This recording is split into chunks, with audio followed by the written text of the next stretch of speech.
name is Constable Amy Gagnon, and I will be the moderator for the information briefing for members of Council and Ottawa Police Services board members on the demonstration in Ottawa.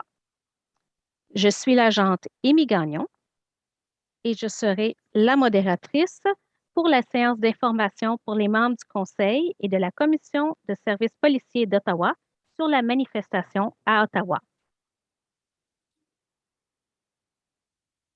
We're just going to pause a minute to make sure we're live on YouTube. All right. So our speakers today.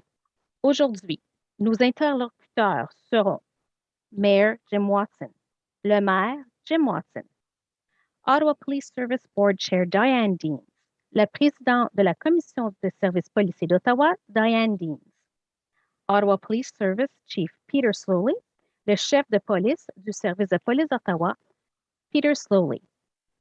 We do have subject matter experts joining us for the question period, and they are Ottawa Police Service Deputy Chief Steve Bell, Acting Deputy Chief Trish Ferguson, and CAO Blair Dunker. And from the city, we have City Manager Steve Kanelakos and General Manager of Emergency and Protective Services Kim Ayotte. Qui seront des nôtres aussi pour la période de questions, le chef adjoint du service de police d'Ottawa, Steve Bell, la chef adjointe par intérim du service de police d'Ottawa, Trish Ferguson, et Blair Dunker, dirigeante principale de l'administration. De la ville, nous avons le directeur municipal, Steve Kanelakos, et le directeur général des services de protection et d'urgence, Kim Ayotte. I want to begin by acknowledging that Ottawa is built on unceded Algonquin Anishinaabe territory. The peoples of the Algonquin Anishinaabe Nation have lived on this territory for millennia. Their culture and presence have nurtured and continue to nurture this land. The City of Ottawa honors the peoples and the land of the Algonquin Anishinaabe Nation. The City of Ottawa honors all First Nations, Inuit, and Métis people, and their valuable past and present contributions to this land. Thank you to City Council for having me here today to deliver and to moderate this important update. Je tiens à débuter par une reconnaissance du fait qu'Ottawa fut construite sur un territoire algonquin Anishinaabe qui a été non cédé. Les peuples de la nation algonquine Anishinaabe habitent ce territoire depuis des millénaires. Leur culture et leur présence ont nourri et continuent de nourrir cette région. La ville d'Ottawa rend hommage à tous les peuples et les terres de la nation algonquine Anishinaabe. La ville d'Ottawa honore tous les membres des Premières Nations, des Inuits et des Métis, ainsi que leur précieux apport passé et présent à ce pays. Je remercie le Conseil municipal de m'avoir permis de modérer aujourd'hui. Today's briefing will commence with opening remarks from Mayor Jim Watson. La séance d'information débutera par une déclaration préliminaire du maire Jim Watson. Mayor Watson?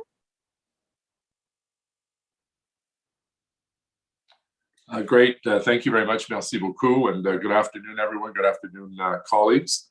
I want to welcome my council colleagues and members of the Ottawa Police Services Board to this information session on the demonstration. We have until about 3:45, and then the Chief and I and Steve Kay are doing a media availability at 4. I want to begin by thanking Chief Slowly and Acting Deputy Chief Patricia Ferguson for their constant efforts to keep our residents informed, including Monday's press conference and a second one today.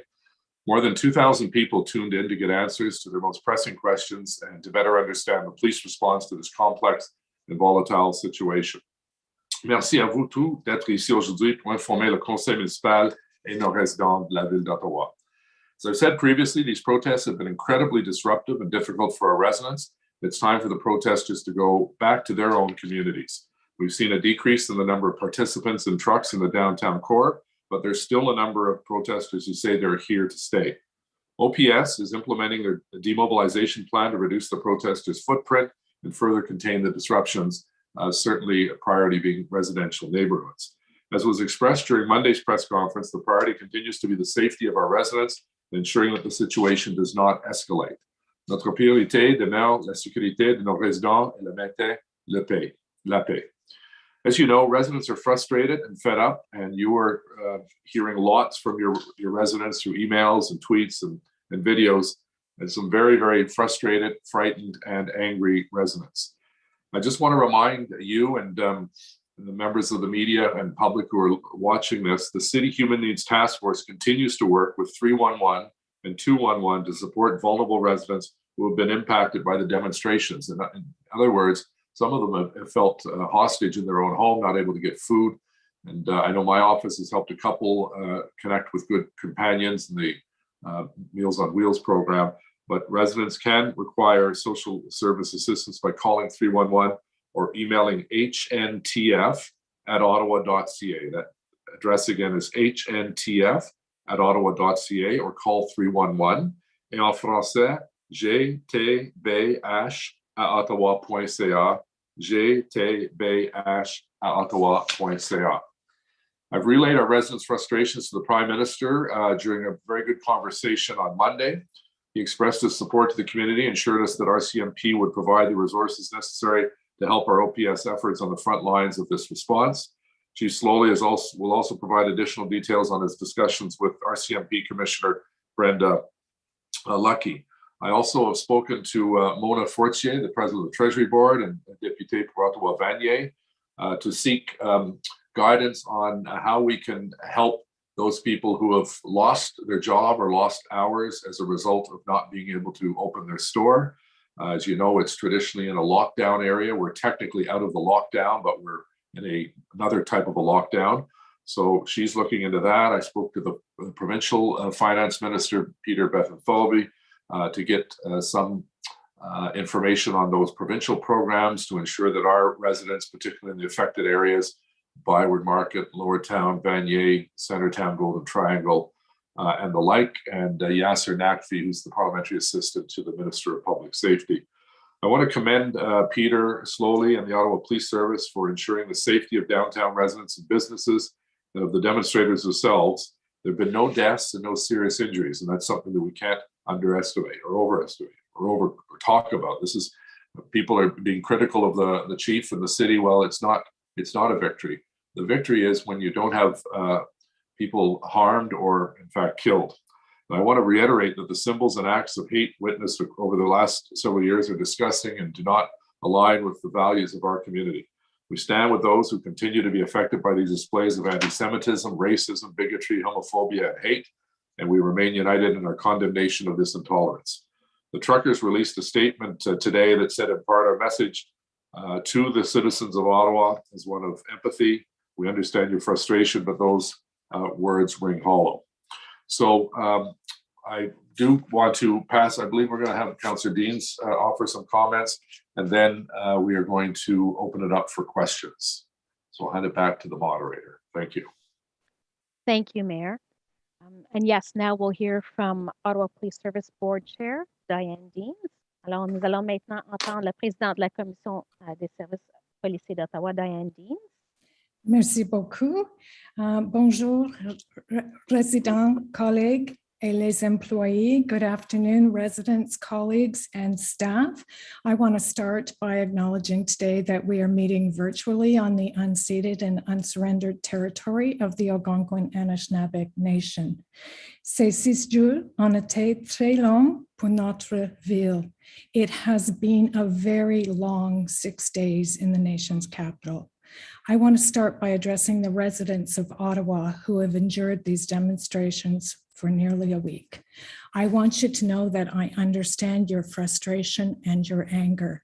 The behavior that we are seeing in our community is absolutely unacceptable. As the nation's capital, our residents have seen many demonstrations over the years, but this goes far beyond what our citizens are accustomed to. We have seen so many unlawful acts, from the constant blaring of horns to outright harassment of people simply going about their daily lives. This is not peaceful, and many of our residents do not feel safe. These past several days, I have heard from countless residents and have had the opportunity to meet with my colleagues and council members in the affected areas. I have heard of instances of verbal abuse, sexual harassment, racism and bigotry, public urination and defecation, property damage, and even fires in our residential neighborhoods. My colleagues have been working tirelessly to assist residents in the affected areas, and I want to especially thank all of the downtown councillors for your advocacy and for your efforts. I have heard from colleagues that they desperately need more resources for their community. As chair of the Police Services Board, I cannot direct police operations, but I can assist in getting more resources. To date, I've signed MOUs to get more police from other jurisdictions to help in Ottawa, and I will continue to help in any way that I can to get the necessary resources. I've also been in close contact with our city emergency operations team and have worked to get a resource line in place to assist residents in accessing essential goods and services in the impacted areas. Residents needing help can now call 311 or 211 to connect with the Human Needs Task Force.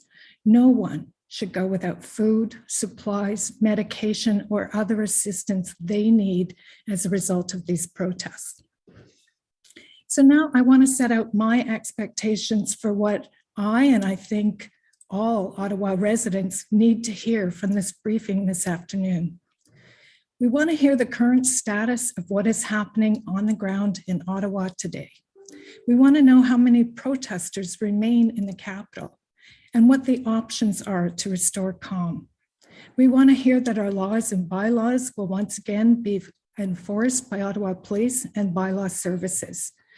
We want to hear that no more heavy vehicles will be allowed into the impacted areas. We want to know how Ottawa Police and city staff will better insulate our residential neighborhoods from the impacts of these demonstrations. I want to know what resources police and city staff need from council and the police board to help ensure the safety of our communities and the people living in them. I want to ask the mayor if he will pick up the phone and call GoFundMe in the States directly and demand that they cease and desist sending money to these unlawful protesters. And perhaps while he's at it, he could pick up the phone and ask the Prime Minister to do the same. We've had some conversations about perhaps suing GoFundMe, but legal action takes time, and this is urgent. We need to cut off the pipeline of funding to these people that are unlawfully mercenaries, if you will, that are unlawfully protesting and occupying our communities. I know, Mr. Mayor, that you have had a conversation with your federal counterparts about covering the city and police costs relating to this demonstration occupation. I also want to ask if you will seek a federal relief package for all workers and businesses and anyone else who has been financially impacted by these demonstrations. And I want to thank Chief Slowly, the executive command team, and all of the officers on the ground for their dedication during these challenging times. I know the stress and the pressure under which you have all been working.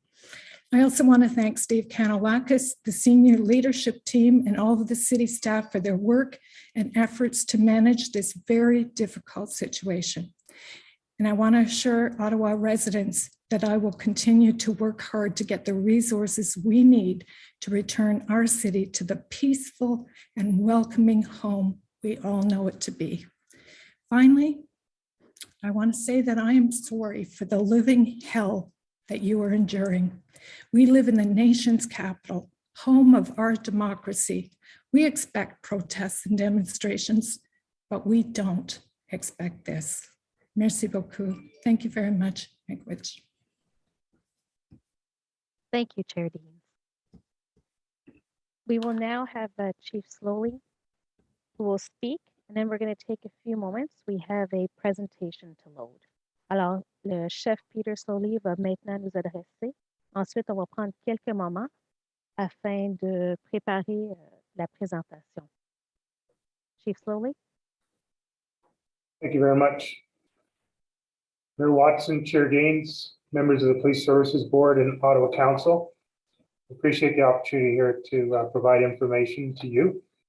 And I welcome the opportunity along with my command team to provide the most up-to-date information on the status of the demonstration, our operational planning, the intelligence gathering, investigative efforts, people arrested, persons charged,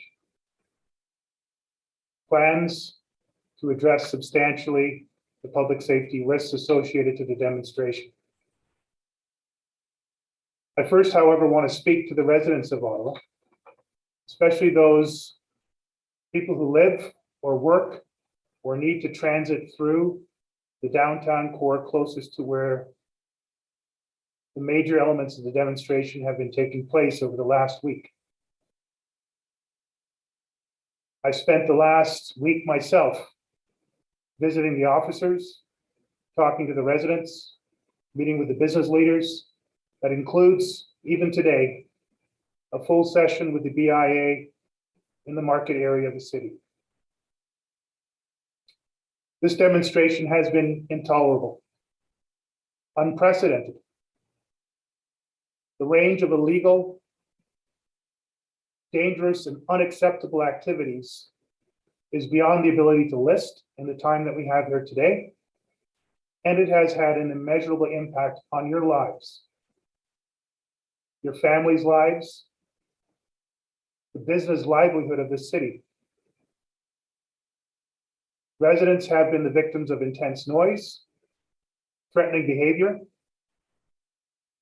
hateful vitriol that has no place in our city or anywhere in our country. Businesses have had to close. They've lost employees. They've lost their livelihoods. In some cases, they've shuttered and closed. Our officers have been pushed to the limit. They've been injured. They're fatigued beyond my ability to describe. While I was traveling throughout the demonstration areas, Centertown, the market, Lower Town, Sandy Hill, over the course of the previous 24 hours, an elderly couple, both in wheelchairs, both of them significantly infirm, approached me. They thanked me for the work that the officers have been providing to them. They implored me to find ways to better serve and protect them. And they encouraged me to find a way to end this as safely as possible for everybody, recognizing the near impossible circumstances that we're facing in the city. While I was at City Hall visiting our officers down there who've been doing the bulk of the negotiations, I saw a married couple and their little baby daughter literally getting married. They came over and they asked me as chief, was it safe for them to go home after their marriage ceremony? Was it safe for their daughter? We spoke at length. They again thanked me and asked me to pass on those thanks to my officers and our partners. They again expressed that they knew how difficult, almost impossible it was for the circumstances that we and the residents and the businesses are facing. I saw one of our emergency service unit officers literally helping a homeless person to drink from a bottle of water while enabling that person to get the services they need in the middle of the demonstration zone with heavy trucks, heavy noise, heavy diesel, heavy fear all around. These and 1,000 other activities have been taking place around this city for the past week. While we have made significant progress in reducing the impacts of the demonstration on our residents, on our businesses, on all people in Ottawa, and on our service members, there remains an incredible amount of risk and an incredible amount of work to get done. I want to thank the members of the Ottawa Police Service and our partner agencies, City of Ottawa work staff, fire, ambulance services, roads, OC Transpo. I want to thank our police partners, federal, provincial, and municipal. I want to thank Steve Kanalakis for his leadership as a city manager, Premier Watson, in his leadership, Chair Deans, and the members of our board. I have 4 core messages to deliver, and then I will start to turn things over to the rest of the presentation. To the unlawful demonstrators, let me be clear once again, there are consequences for your behavior. There have been arrests made. There have been charges laid. There are more coming. They will be announced even today. It does not matter how long it takes. We will find those who committed the criminal acts. We will lay charges against them, and they will face the possibility of jail as a result of it. There is no statute of limitations for criminal acts in this country. And there is nowhere you can go in this country that we cannot find you and bring you to justice. Number 2, for those that have significantly contributed to the majority of the traffic chaos that we have endured in this city, including those of you who live out of province or have registered your vehicles out of province, indeed out of country, there will be charges pursued against you, no matter where you're from. For those of you who have committed acts of hate crimes, and criminal offenses, we will charge you and you will face prosecution. That includes those who desecrated our monuments, and particularly the cenotaph. There is an active criminal investigation into the persons involved in the desecration of the cenotaph. You will hear more later from Deputy Chief Steve Bell on the status of that investigation. To the residents of Ottawa, to the business owners of Ottawa, to the people of Ottawa, we know you're hurting. We know you want more action. We are escalating our actions, including enforcement. We're going to do so without unnecessarily escalating greater public safety risks. We do not want riots. We can never accept serious injuries or deaths. But all options remain on the table. Today, the command team and I are here to provide you with the most up-to-date information possible. Intelligence information, investigation information, operations information.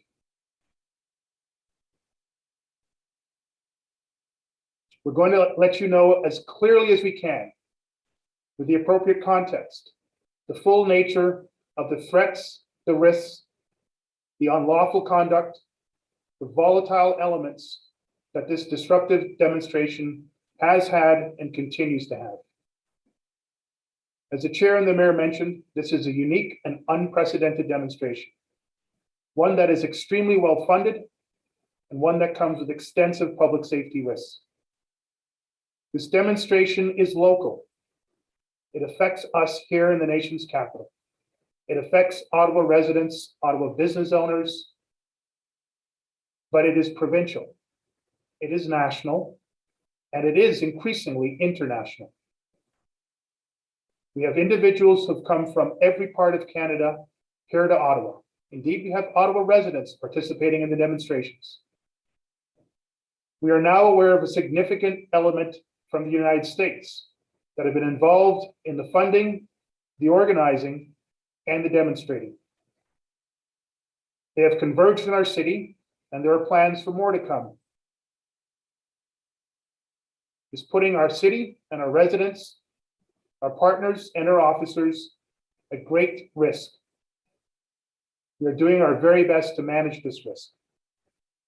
Again, we are grateful for the fact that there have been no riots, no injuries, and no deaths to date.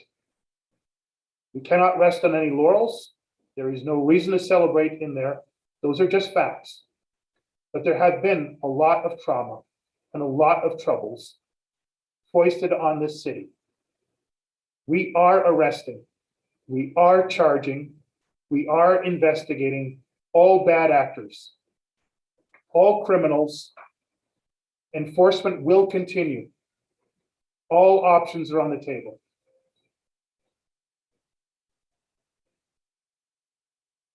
This has truly become a whole of service, whole of community, whole of city, and increasingly whole of country effort. We have been working with all three levels of government, including all three levels of policing and public safety agencies, municipal police services, provincial police services, the Federal Police Service, RCMP, national security agencies, increasingly our border agencies. All options for the resolution of this demonstration are on the table, from a negotiated resolution to an enforced resolution. Let me be clear, all such options come with significant risks. Risks to rioting, risks to injury, and risks to death. Not only are we deploying all available Ottawa police resources every day, but we have also requested and received additional officers and resources from the RCMP, the OPP, and many other municipal police agencies across Ontario. We have gathered together some of the top policing experts and public safety experts, including the top public order commanders in the province and federally, to explore and prepare a range of options to end this demonstration as safely and effectively as we possibly can. We are monitoring demonstrations that are taking place across this country, from British Columbia to Alberta to Quebec and beyond. I have been in contact within the last 24 hours with RCMP Commissioner Brenda Lucki, specifically in regards to the demonstration that is taking place in Alberta near the border, in a small town of 240 people. For those of you that have been following that particular demonstration, you can see that the very first attempt to enforce an end to that demonstration was unable to do so, created immediate public safety risks. It included vehicles being driven towards the officers, dangerous collisions resulting from that, and the immediate refilling of the spaces that were cleared in the initial efforts. All of which are elements that we're facing here. The scale and the complexity and the danger exponentially more so than that particular location. I truly hope for the safety of all police officers, first responders, residents in that town.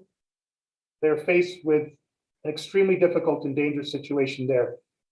And we're hearing about similar demonstrations that are underway or planned to be underway in the very near future across this country.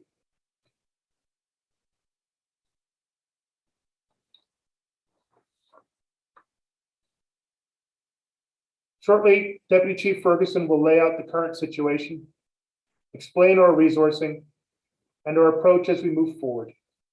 She will talk about the daily efforts we are making to contain this demonstration, to negotiate as best we can a reduction in the impacts that we've been having over the last several days, to move demonstrators into places that have less effect on residential and business areas, and to lessen the impact on the overall city. Our intent from the beginning of all such negotiations is just that, to bring to a full end the demonstration.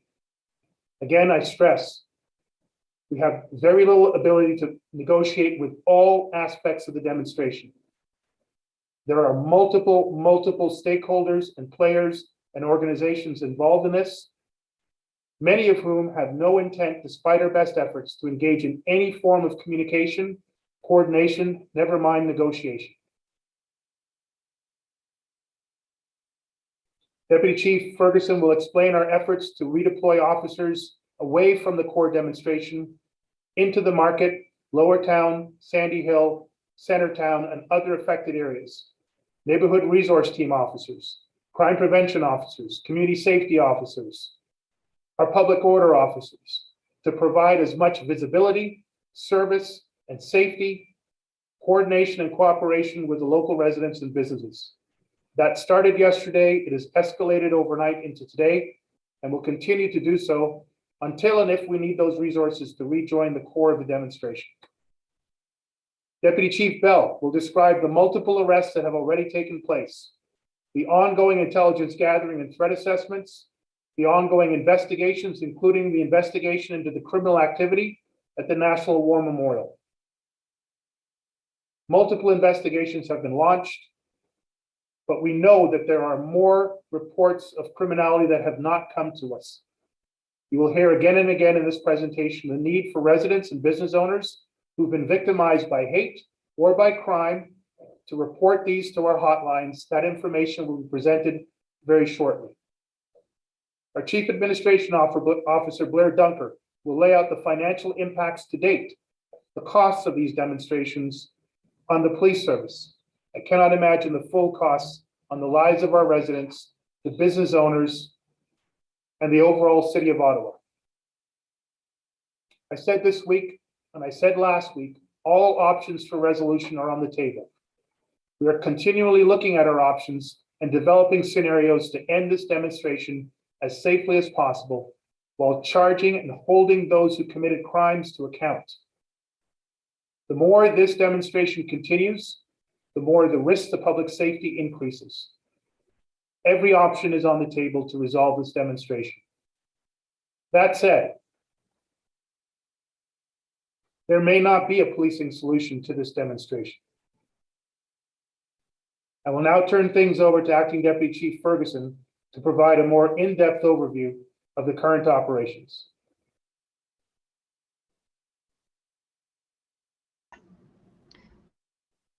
Bonjour à toutes et à tous. So I'd like to outline for you right now our current situation. The Ottawa Police Service and our partners have been operational 24/7 since this event began and have managed to ensure 0 injuries, 0 riots, and 0 deaths. While it is impossible to accurately state, we estimate that there were between 8,000 and 15,000 people and thousands of trucks that formed the demonstration when it was at its peak on Saturday afternoon. We have made significant progress in reducing this number, and with patient negotiations, we find ourselves with several hundred trucks in the city. Most demonstrators have left.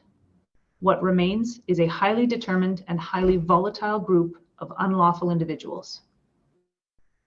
Beyond the core footprint, residents and businesses remain severely impacted, and there are significant ongoing social and economic costs. The next slide will be a map, and you will see the outline here of the footprint. I will tell you that successful negotiations by our police liaison team has resulted in cooperation with some truck operators and has led to the reopening of some key roadways and bridges, most recently the Chaudière Bridge. That said, many roads in the downtown core remain obstructed or closed. Residents in the area will notice that the core footprint is being hardened with barricades, replacing some of the heavy trucks that were used on the weekend. This is in large part due to the upcoming weather forecast and the fact that this machinery will be required for other purposes. If you look at the map, you'll see the green areas represent areas, roadways that have been reopened since Saturday. The red areas represent where they're closed or have very limited access to them. And you'll see in the yellow marks areas where there's one-way traffic only. I want to stress that the results in opening up routes are due to dogged and patient negotiations with demonstration organizers and individual truck operators, and these are ongoing. I will now turn it over to DC Bell.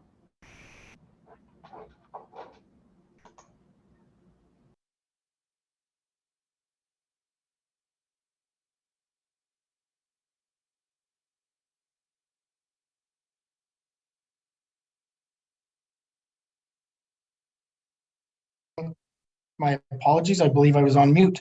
So good afternoon, everyone. Thanks for having us here today. And thank you, Trish, for the opening. I'm going to take the opportunity to give you a briefing around our intelligence and investigative efforts to date, as well as an update on where we currently sit in terms of an intelligence idea around what the next coming days is going to look like. So I can let you know that from the start of the convoy, we've continued to gather intelligence on the progress of it. We continue to work with our partners in the RCMP and OPP to gather and disseminate real-time intelligence information that is supporting our operations on an ongoing basis. From this, we know that there remains many unlawful demonstrators that are highly determined and highly volatile within our city. We're now somewhere between a demonstration and a longer-term effort to occupy our streets. What we're seeing currently is that on the weekends, past weekend, coming weekend, we're seeing an increase in demonstration-based activities. And during the week, we're seeing an attempt and effort to occupy our streets and clog congestion and movement. The intelligence that we're seeing currently is telling us that we will continue to see the convoy attempt to hold the footprint that they have. We expect to see increased vehicular traffic in the downtown core beginning on Saturday, increasing over the weekend, again anticipated to decrease come Monday. We're seeing several protesters again this weekend who intend to attend the area on foot, and our information that we're gathering indicates that we'll see large groups of people gathering in the parliamentary precinct who are both in support of the convoy efforts as well as opposed to them, and they will all be demonstrating within the same area downtown.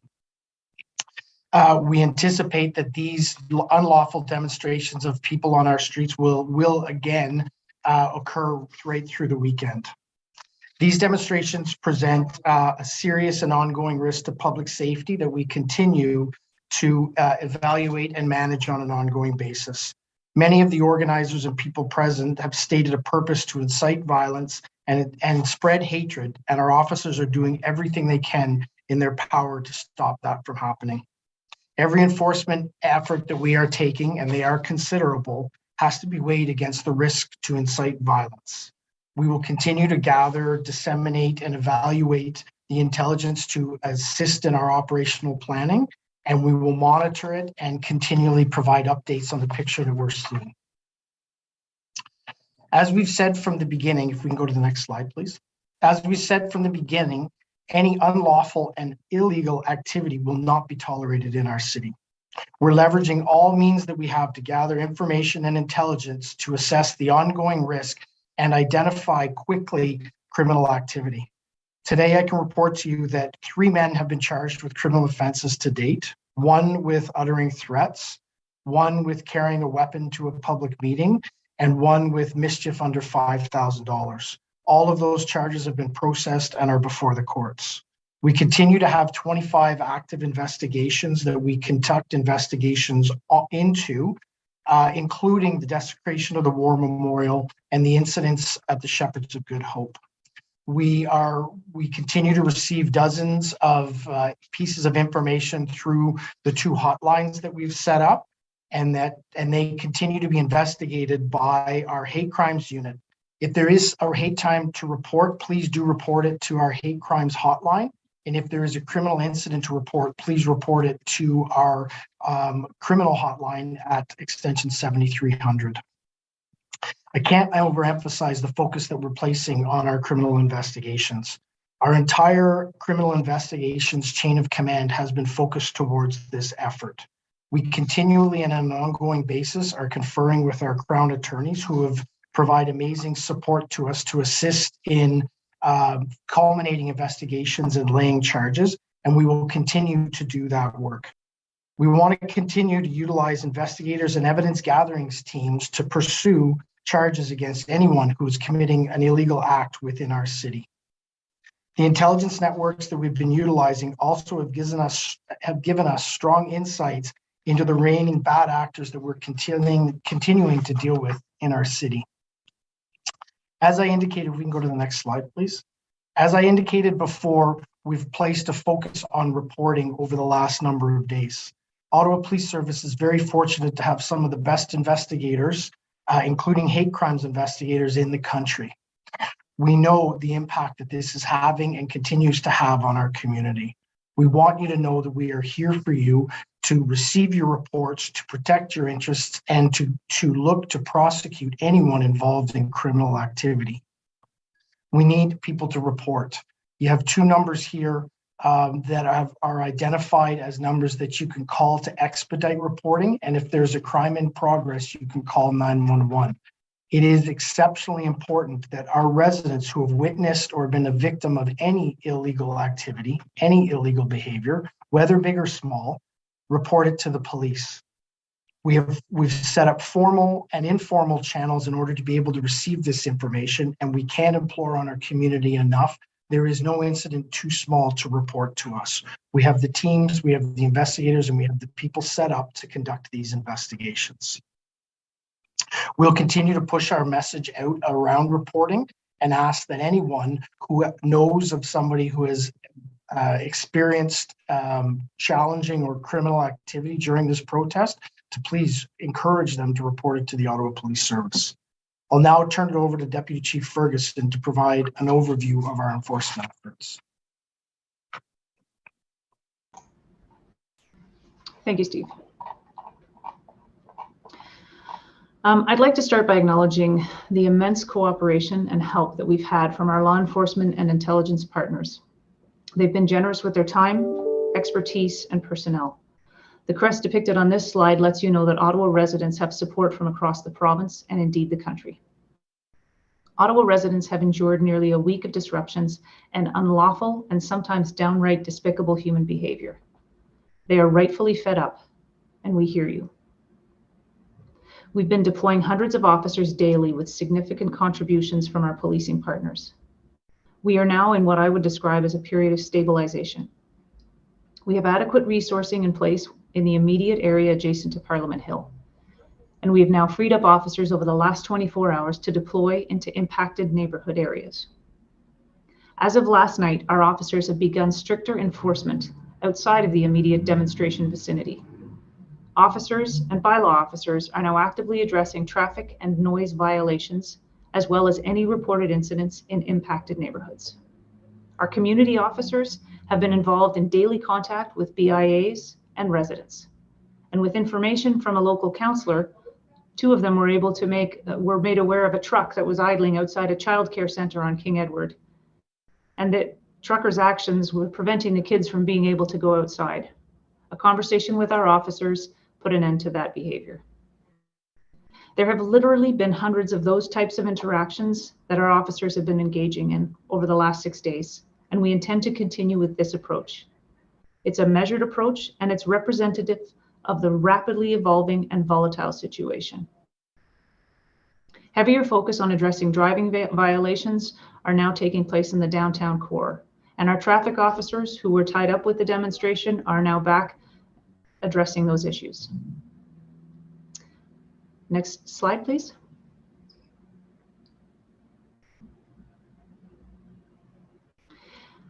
I will turn this now over to CAO, Ms. Dunker.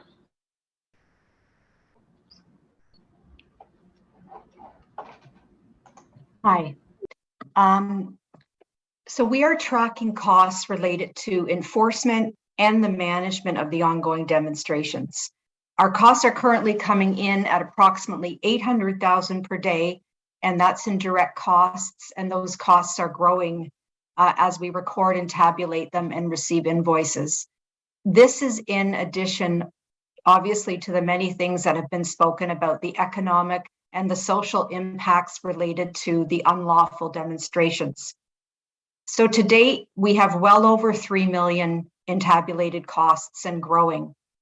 And to give you some context for that, the 7-year average for the Canada Day celebrations was approximately 620,000, and Canada 150 cost 1.44 million. So this event, the costs in not this event, but this demonstration are significant. And the OPS itself is already facing significant pressures this fiscal year, as many of us know. And we have no ability to manage these costs. So at some point, we will be turning to the federal and the municipal governments for support to offset these significant and growing costs. With that, I'll turn it back over to Deputy Chief Ferguson, and she's going to give us a sense of what we may expect in terms of as we move towards the weekend. Thanks. Thank you, Blair. So turning our mind to the weekend, we are anticipating additional demonstrators will be arriving in town. The numbers we have not yet got a full picture of.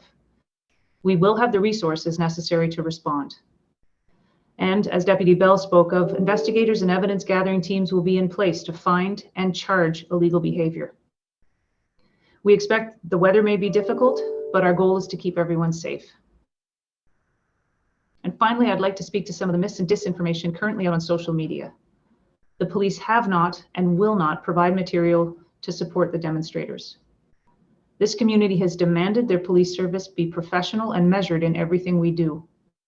And I would take this opportunity to tell the community and remind some in it that measured and professional is exactly what we are doing as we face this current event. Insinuating our members have sinister motives only serves to fuel an already divisive narrative. And quite frankly, it adds an unnecessary burden on our members. And I would respectfully ask on their behalf that this is stopped. We all share the goal of ending this protracted event. Thank you. Merci.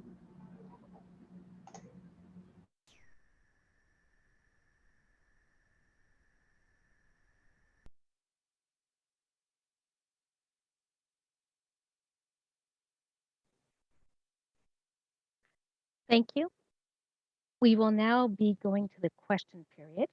La période de questions commencera.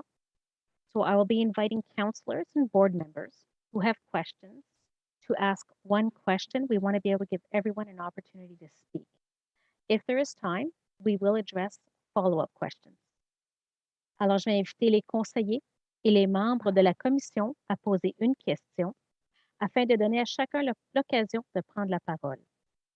Si le temps le permet, il y aura une opportunité pour des questions de suivi. We will start with a question from the mayor, and then we will invite councillors from Ward 1 to 23, beginning with Ward 1. Councillors will be able to turn on their camera when asking their question. Alors, j'inviterai d'abord le maire à poser une question. Ensuite, nous inviterons les conseillers des quartiers 1 à 23, en commençant avec le quartier 1.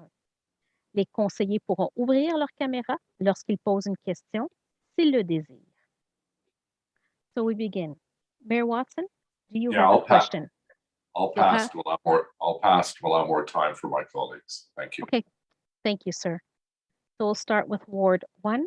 Councillor Luloff, do you have a question? Avez-vous une question? Yes, and thank you very much. I appreciate the update. We're on day 6 of this occupation. People in the city are very angry, and I'm certain that if we do not see some real tangible changes in the approach being taken, that individual citizens, and I worry about this, will begin to take matters into their own hands. This is an even more dangerous situation than what we are seeing now. I'm hearing reports that there have been attempted break-ins, harassment, and assaults, and residents are reporting it, but these calls have allegedly been brushed off due to the force's inability to respond due to the ongoing occupation and lack of resources. People are having trouble sleeping. They do not feel safe in their own homes, which is the only refuge they have left in this pandemic. And understanding my background, I don't ask this question lightly. And I understand that we are living in a tinderbox here in the nation's capital. But what is the plan moving forward, and how long will this be allowed to go on before the gradual use of force is considered? Thank you.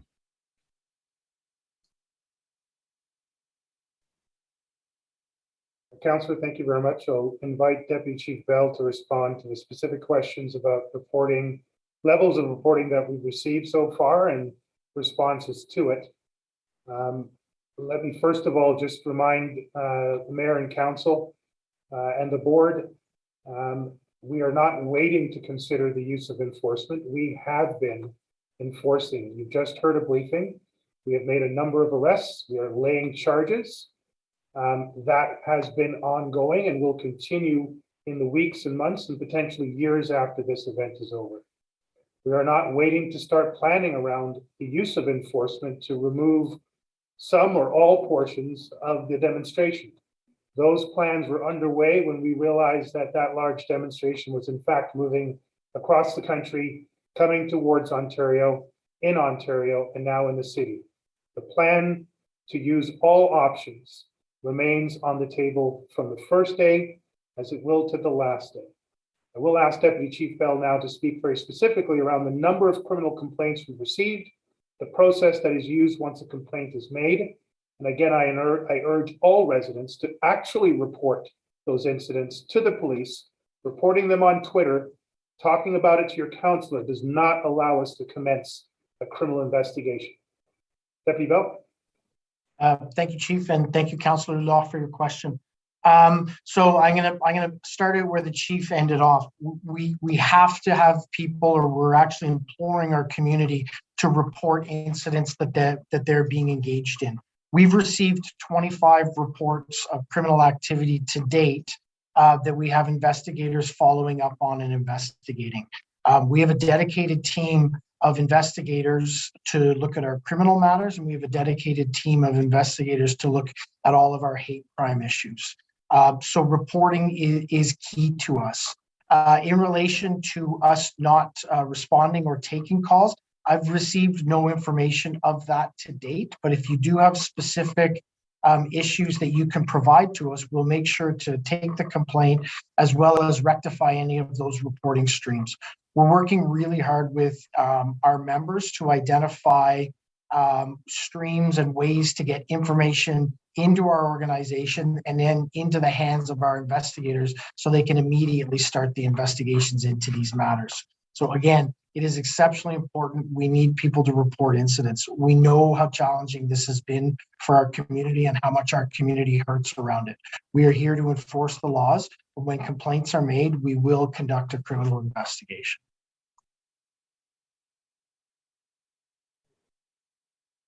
Thank you. We will now move to Ward 2. Councillor Dudas, do you have a question? Avez-vous une question?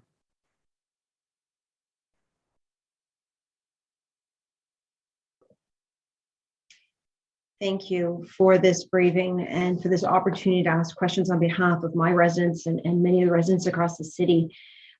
I understand fully that as politicians, we cannot direct the Ottawa Police Service.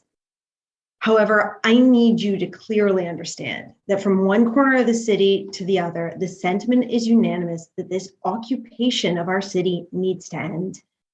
The perception that I've been hearing from residents, and I've spoken to hundreds of them, is that the lack of obvious and strong action is condoning the illegal activities that have occurred. And it only opens the door up further for a disregard of our laws, our regulations, and our city's values. We've seen that residents in the court are starting to take matters into their own hands, which is a threat to their own safety. And it clearly demonstrates a sense of frustration and abandonment. The damage that this occupation has done to our city, the massive impacts on downtown residents, the concerns that they have for their safety, and not to mention the financial implications on our downtown businesses, let alone our own city's coffers. It absolutely has to end. Chief, you said that all options are on the table. You mentioned that fully, but when can we as council, as residents, even as our police force, when can we expect to get our city back?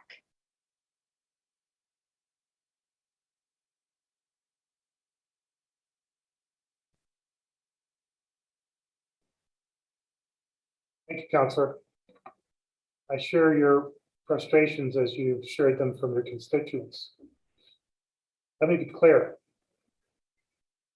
The people that came for this demonstration did not come to the City of Ottawa for the City of Ottawa. They did not come seeking your permission or my permission. They're not coming to seek an audience with you or me. The global pandemic has been affecting this city, this province, this country, and everywhere for almost 2 years.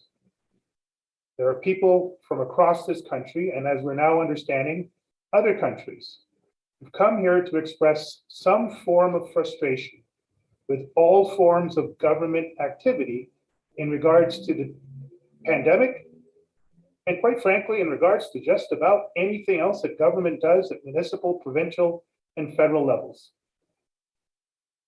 I have an oath of office, and I hold an office that is responsible for providing safe, adequate, and effective policing to the residents of this city. I'm doing my very best. My members are doing their very best.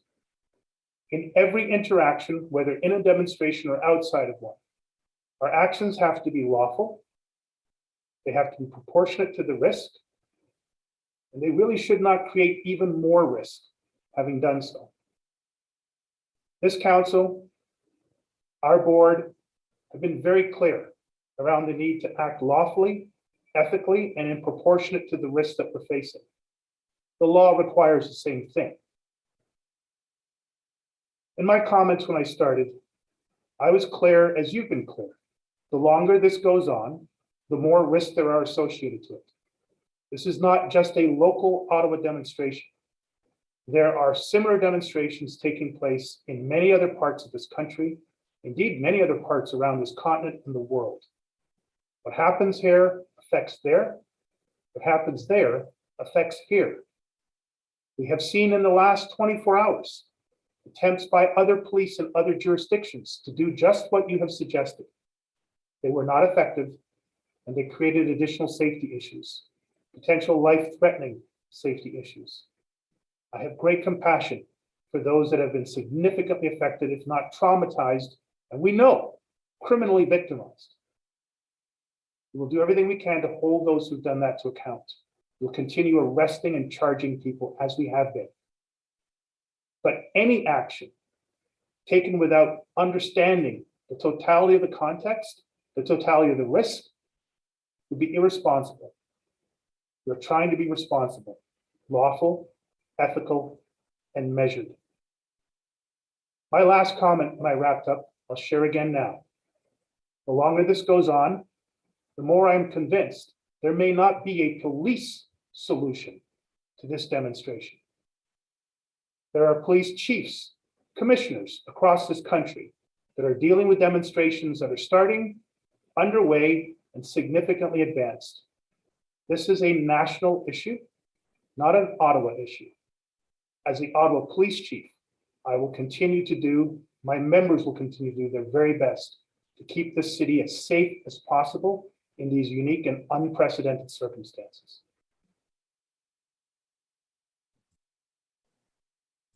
Ward 3. Amy, it's Diane Deans. I'm Yes. just wondering if it would be possible to allow the two councillors in the most impacted area, Councillor Catherine McKenney and then Councillor Matthew Fleury, if they could ask their questions next. With the agreement of the rest of council, they are in the eye of the storm, and I think it would be good of council to allow them to ask their questions early on in this briefing. Yes, I'm sure we can do that. So you'd like it to be Thank Catherine you. McKenney first, and then Councillor Fleury, is that right? Yes, please. Thank you. Just want to make sure I have the right order. Yes, we can do that. Thank So I will ask Councillor McKenney if you can ask your question, please.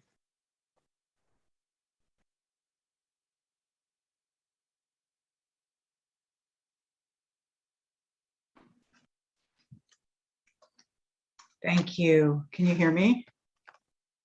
Thank you, Chair Deans. I appreciate that allowing me to go next. There are two lines of confrontation in this city. There is what is happening on the Hill on Wellington, the main occupation, and then there is what is happening in our residential neighborhoods. And I hear no urgency today to what is happening to residents in their neighborhood. It is not just disruptive and difficult. It is violent and terrorizing, and it is targeting residents in their homes, near their homes, as they walk down their street. And residents downtown have been abandoned during a national crisis and an occupation of our city. And I can respect that what's happening on the Hill is volatile. And I can respect that the response to that, I don't profess to be an expert in policing, crowd control, riot control, and I respect that I don't have advice on how that mob is is managed. But when we think about what is happening south of Wellington, it is impacting residents, what they want to see, and I appreciate Councillor Dean's mentioning that the task force, can be sent out to provide, necessities for people. But what we need the federal RCMP to take over the full lead for what is happening on Parliament Hill and Wellington.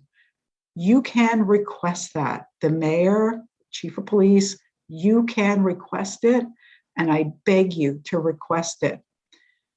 Having the neighborhood response teams back into residential neighborhoods when they are under siege is not enough. They are left to themselves. It cannot continue. This is not a judgment on one force over another. What it is a plea that you recognize as our local police force, that you owe it to our residents to be there full time, that you hand over the lead. I understand there will still be some members of the police service on the Hill, but that you hand over the lead to the RCMP and that you turn all of your attention to what's happening in our community. Women are being violently harassed. Seniors cannot go into the grocery store without being yelled at. People want to see drivers stop. It's one at a time. This is not mobs. What's happening in our residential neighborhoods is not mobs. It's one car, one truck, honking horns, driving down sidewalks, children trying to get to school. People are terrified. It's constant honking. It is terrorizing. Residents need to move around. They need it every day. So this is not just about extra resources. This is about you turning your attention to the people that you're meant to serve. I've written to you with my colleague, Councillor Fleury, asking that you request that the RCMP come onto the Hill and take control. And when this is over, I'm telling you and residents of this city that I'm writing myself to the Prime Minister and to the Commissioner, the RCMP, Lucky, and I'm going to ask, I'm going to beg them to take over what's happening on the Hill so that our local police service can turn its attention to the people in this city who are being terrorized in their neighborhood. I don't think that I can express enough what is happening. I know we don't want riots. There are already riots happening. It is happening. Happened on Laurier last night. People are terrified. They're terrified, and there's no presence of police. It has to change. So I'm going to leave it at that. I've asked you earlier if you were going to. I didn't get a clear answer. But I'm going to tell you that I will turn my attention and for the residents of this city to know that I will turn my attention to begging the federal government to come in and take over what's happening on the Hill. Thank you.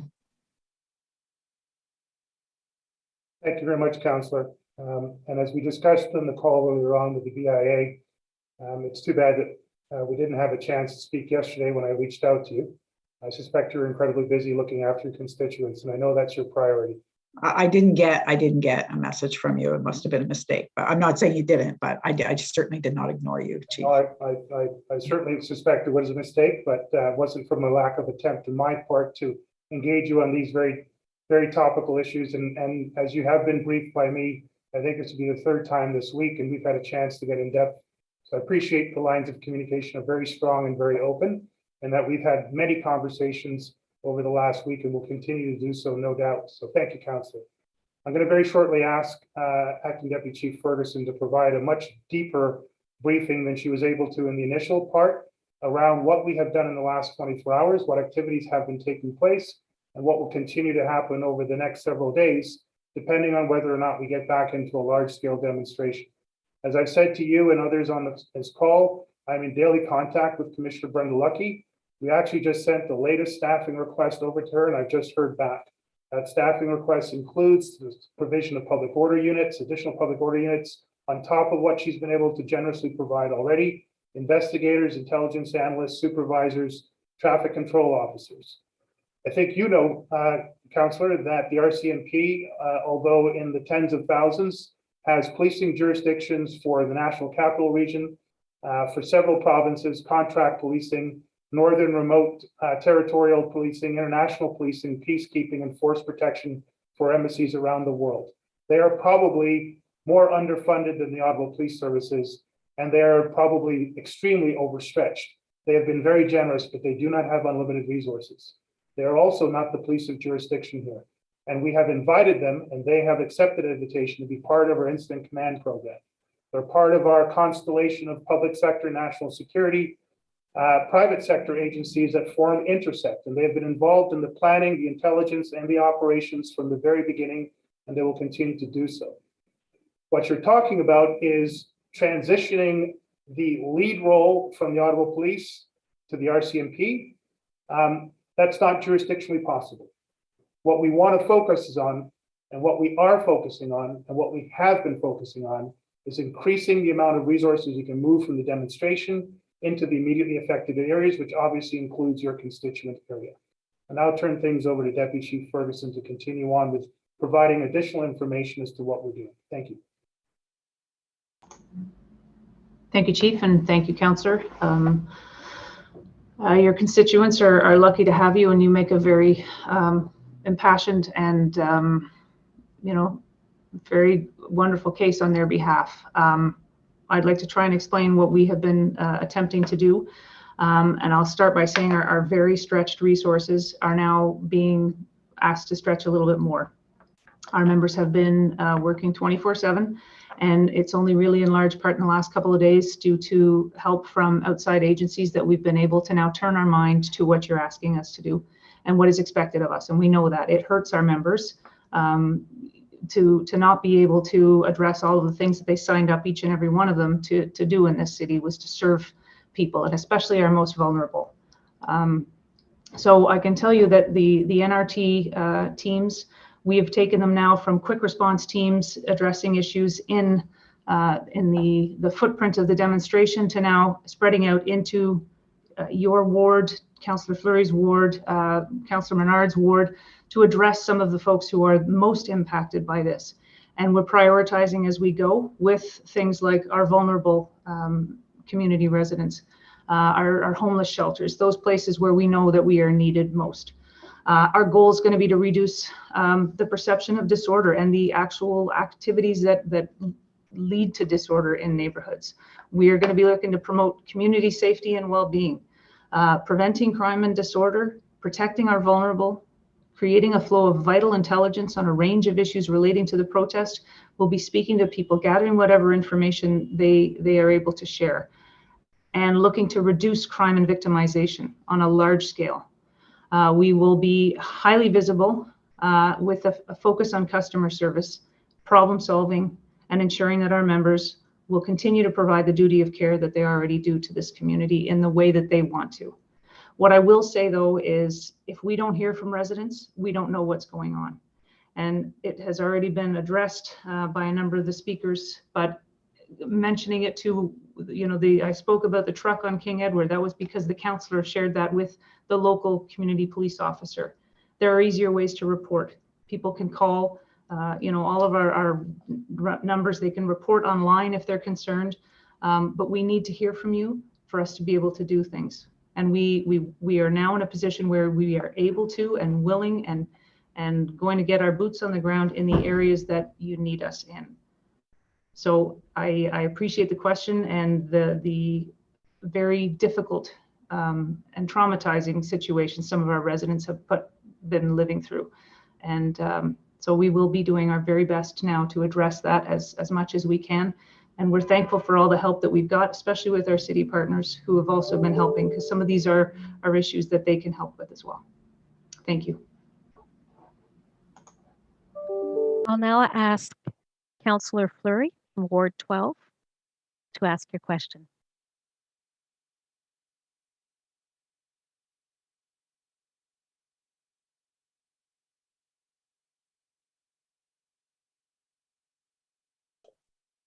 Can you hear me? Yes, I can. Go ahead. Okay. Tout d'abord, merci aux résidents, aux résidentes et aux entreprises qui écoutent cette mise à jour. I want to thank all colleagues. I want to thank local businesses. I want to thank local residents for staying engaged, for sharing information. I know there's a lot of media listening on, and I think it's important to address this matter. There are really two Ottawas. There's the Ottawa and the responsibility of the national government and federal precinct. There's also the local Ottawa. And when councillors like me speak, we're speaking on behalf of our residents in our neighborhoods, businesses in our neighborhoods. And it's been extremely difficult to share what we're facing and what we're seeing with all the noise that's happening on social media platforms and on national coverage of the situation and the occupation in Ottawa. I want to bring you to that. My community keeps raising, saying, how come these real stories aren't being shared? How come they're not taking us seriously in our community and the impacts that we're hearing? Les résidents du quartier sont intimidés. Ils se sentent intimidés, ils se sentent en otage chez eux, ils ont de la difficulté à prendre des décisions. Ils sont chez eux, ils entendent les klaxons, ils entendent les cris, ils voient ce qui se passe au niveau des crimes haineux, ils sont intimidés, puis ils ont peur de sortir. Vous le savez, en milieu urbain, on a peu d'espace. On recherche les espaces publics, les espaces commerciaux, puis il y en a très peu. J'ai personnellement reçu des menaces sur les médias sociaux. Je m'excuse à ma communauté de ne pas pouvoir communiquer aussi régulièrement qu'ils sont habitués de ma part. Je demeure disponible, je demeure impliqué et je continue à recevoir toute l'information qu'ils me partagent. J'incite aussi ma communauté à continuer à rapporter de façon officielle. S'il vous plaît, sortez des médias sociaux et comme la police le dit, comme les autorités de la ville le disent, s'il vous plaît, signalez tout incident officiellement et non sur les plateformes des médias sociaux. Ce n'est pas pertinent et il n'y a pas de suivi à faire. Donc, c'est important pour que ce soit réellement pris et suivi que vous le fassiez. Public safety in our neighborhoods, as you've heard from a friend and colleague, Catherine, are my othermost focus right now.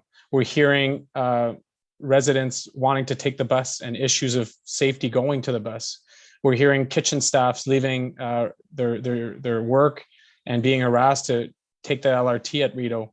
Where residents feel hostage in their own home with the noise, the yelling, the intimidation, the hate crimes. They're scared. They go out, they're scared. They're in their house, they're scared. The noise is unbearable. 6 days of honking, nonstop, early day, late night, all day. Rideau Center being closed. I don't know, for those of you councillors and colleagues like me, and for those in the media, closing the Rideau Center. Can you imagine that? The Rideau Center has been closed since Saturday afternoon. They've now confirmed that they will remain closed until February 6th. Just think of that as the economic, small business, commercial spaces of our city and all the links that are tied into that when you think of small, locally owned businesses on Rideau Street and in the Byward Market, and how this is increasingly negatively impacted their ability to operate. They've made decisions, many to close because they fear. So I'm asking you, Chief and authorities, what are you doing to provide proactive and visible policing security for residents and businesses in my community, specifically outside of the federal precinct? In my community, it's Rideau Street, Byward Market. In Councillor McKenney's area, it's in Centertown. We're not in competition. We're working together. But we do feel the same concerns from residents and businesses, and we want to make sure that local public safety is uttermost of mind. I will ask sub questions to that very briefly, and then I will not come back on. Are you having dialogues, as you've described, with policing and public safety? Are you encouraged by that? Do you have enough boots on the ground as it relates to RCMP and OPP? Do you have enough resources, Chief and OPS? Those are questions that I continue to get from residents and want clarification on. So thank you, Councillor Chair Dean, for giving the space for Councillor McKenney and I to raise our questions. And obviously we have so many more to ask.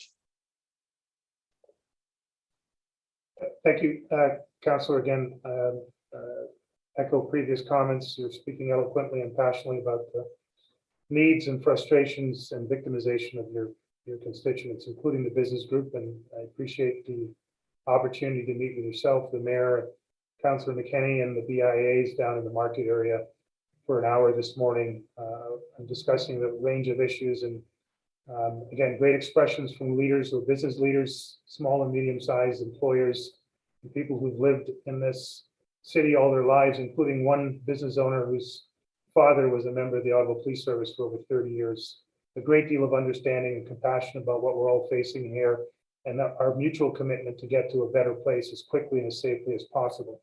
I will once again ask Acting Deputy Chief Ferguson to provide answers to your specific questions in regards to the levels of police services available to your and Councillor McKenney's wards. Trish, if you're able to go again through the information. Certainly, and I think Councillor Fleury, I think you've been working as hard as a lot of our members, standing up for your residents and advocating on their behalf. And while I am very appreciative of the information sharing, again, I would just like to remind constituents that they can report to us directly, and it will assist us in streamlining their needs and how we can get officers there as quickly as possible. I think you're aware of the CPOs and just how effective those community police officers are, and you have a couple of fantastic officers in your zones, and they are a great conduit certainly for the business community to leverage and to share their pressing issues. Most of them are quite similar, and something that we can develop a plan in going forward, and we have been working on how we're going to address that. You will see the neighborhood resource teams will be coming into your neighbors, into your neighborhoods. We have upwards over 20 officers that we will be deploying. They started last night. They hit over 24 businesses and residents going in to speak to people. Obviously, it takes time, and we know that right now people have a lot to say about it, and they're there to listen, to gather information, and to build intelligence and share that back into our organization, or to our city partners. If it's something that needs to be addressed by another service, then we will look to leverage those as well. So I know it seems it's a slow process. We have had to really make sure that we had the downtown core solidified and protected, and I think we're, as of yesterday, in a pretty good situation. Again, it's a measured approach, and you will see now that they will be going out and addressing what they can. In terms of do we have enough resources? We will always benefit from more resources or more partners, and so the magic of the community police officers is one of them is worth 10 officers, because they're problem solvers, and they are able to connect quickly because they have those relationships that are already built. So I want to thank them for that, and I think we will continue to leverage them and try and magnify the impact that they have in your area. So thank you.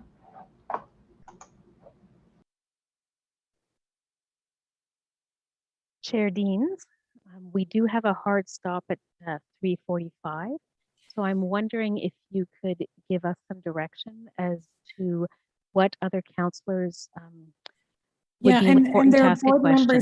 There are board members on the call too. Maybe as well. Councillor Menard is also in an impacted area and has kindly asked for permission to go next. And then after that, I would just say to my council colleagues and board colleagues, if you don't have a pressing question, maybe you could just yield the floor to the next person, because I know there are a lot of questions. And just to everyone, if you could be very concise in asking your questions so that everybody that wants an opportunity gets one. Okay, thank you. So we'll resume with Councillor Menard, and then we'll go back to the order. So Councillor Menard, if you would like to ask a question, please. Yes, thank you very much. And thank you to Chair Deans as well. This is in my ward too. It's not nearly as much as Councillor Fleury and Councillor McKinney's, but it is here. So I'll be concise in my question. The main question I have is how are you specifically keeping the large trucks from going into residential neighborhoods? And how are you preventing more large trucks from going into our downtown, taking up more space this weekend? Where does a court injunction stand? And are you setting deadlines for those trucks in the residential areas with strict fines if they remain? Thank you. Councillor Menard, thank you. As a resident in your ward, I can appreciate you representing my interests as well as the rest of everybody else's interests. I'll ask Trish Ferguson to speak to the traffic plan for the weekend shortly. I can confirm we reached out to the city legal services, city manager last week to initiate discussions, included a briefing to our board chair, to initiate discussions around the seeking of an injunction. The city would have to lead that injunction process. We and other agencies would support that injunction application by way of information. I can tell you that as of today, there was a meeting between our legal services team, my general counsel, Christiane Hinault, and the legal services team of the city to continue the injunction application process. I've said before, I'll say it again, all options are on the table, including the pursuit of an injunction to address some significant, if not all, parts of the demonstration. With that, I'll turn things over to Acting Deputy Chief Ferguson to talk about the traffic plan for what we can so far through intelligence anticipate that's coming to the city. Thank you, Chief, and thank you, Councillor Menard. So our traffic officers, as you probably anybody who follows their Twitter handle knows how effective they are when they turn their minds to specific incidents. And so we have asked them to turn some attention to the idling and the driving infractions, which we have seen an increase of. I was just getting numbers this morning from our folks, and they are definitely out there and laying down the rules of the road for all of those such incidents. In terms of our ability to limit people moving around in the street, we do not have authority to prevent trucks from going into certain areas. Now, obviously, we have truck routes in this city, and those are the types of Highway Traffic Act things that we can enforce, but we're not able to necessarily shut down streets per se and prevent people from being able to travel and circulate through those. That's just not a right that obviously this public is willing to give up, nor should they. So our traffic folks will continue to enforce for noise, for driving infractions, for HTA violations. They're working right now with some bylaw officers, and obviously we know that this has to be a measured approach because we are seeing, as we do with just regular citizens when they get a traffic ticket, it's obviously evokes quite a lot of emotion and sometimes anger, and we have to do this in a measured and approach that's not going to put any of our members at risk or any of these truckers at risk, but we are working and will diligently continue to enforce the rules of the road. Okay, thank you. I just urge whatever action we can to get those trucks off the residential roads, whether that's barriers in place for local traffic only or whatever we need to do. That's the number one complaint we're getting is the debilitating noise of trucks going through those residential areas. And that's what I'm really trying to hem in or stop any way we can. Thank you very much, Chair. Thank you. We will continue going through our wards. So we will now go with Ward 3. Councillor Harder, if you have a question.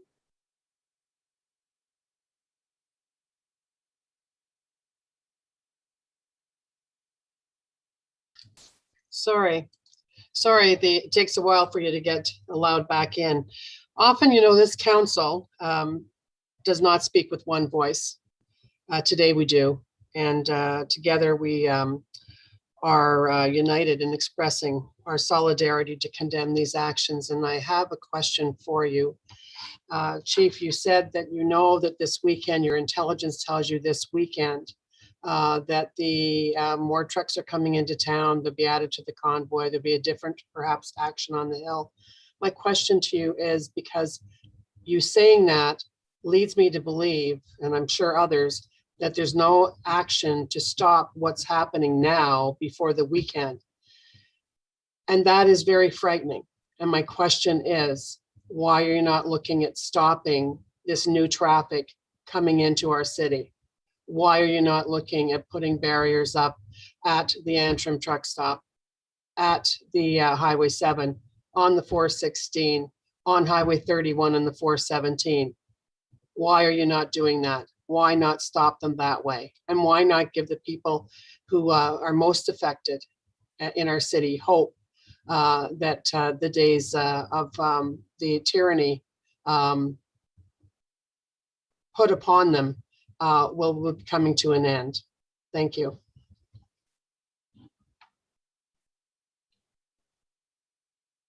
Thank you, Councillor Harder.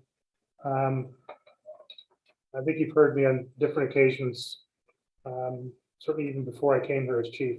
For very complex issues, there is never a silver bullet solution.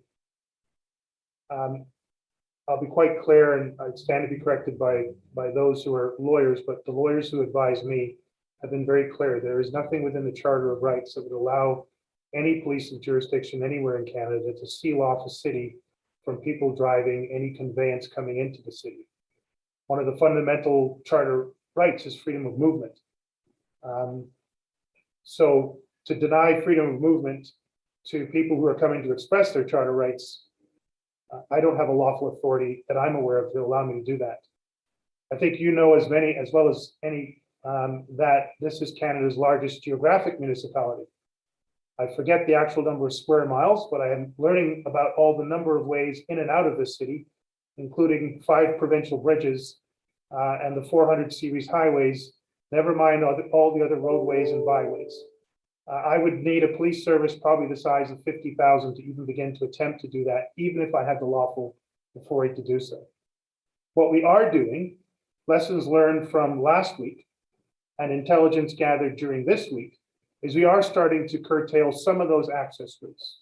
So for instance, once we realized the amount of truck traffic that was coming across the bridges, we closed the majority of those bridges, and the ones that we left open, we created a checkpoint to still allow people to filter through who are emergency service providers, healthcare workers, city workers, and other people that we could verify. That doesn't block the foot traffic. It doesn't block all the other traffic. So this is the conundrum we're in. There's no lawful authority to seal a city.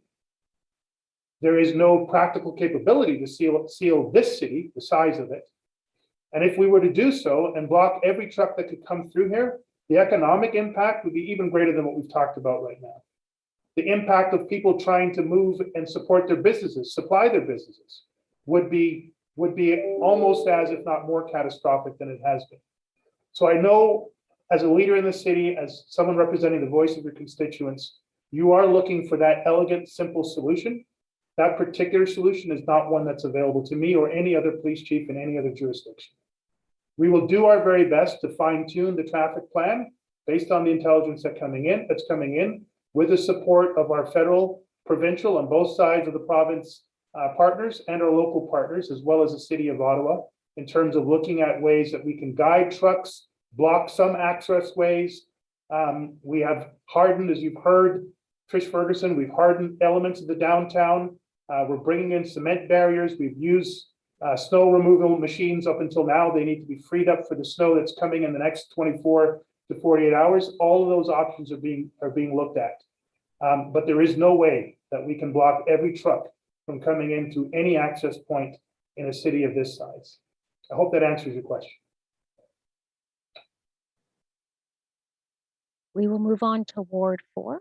Councillor Curry, you have a question? Vous avez une question?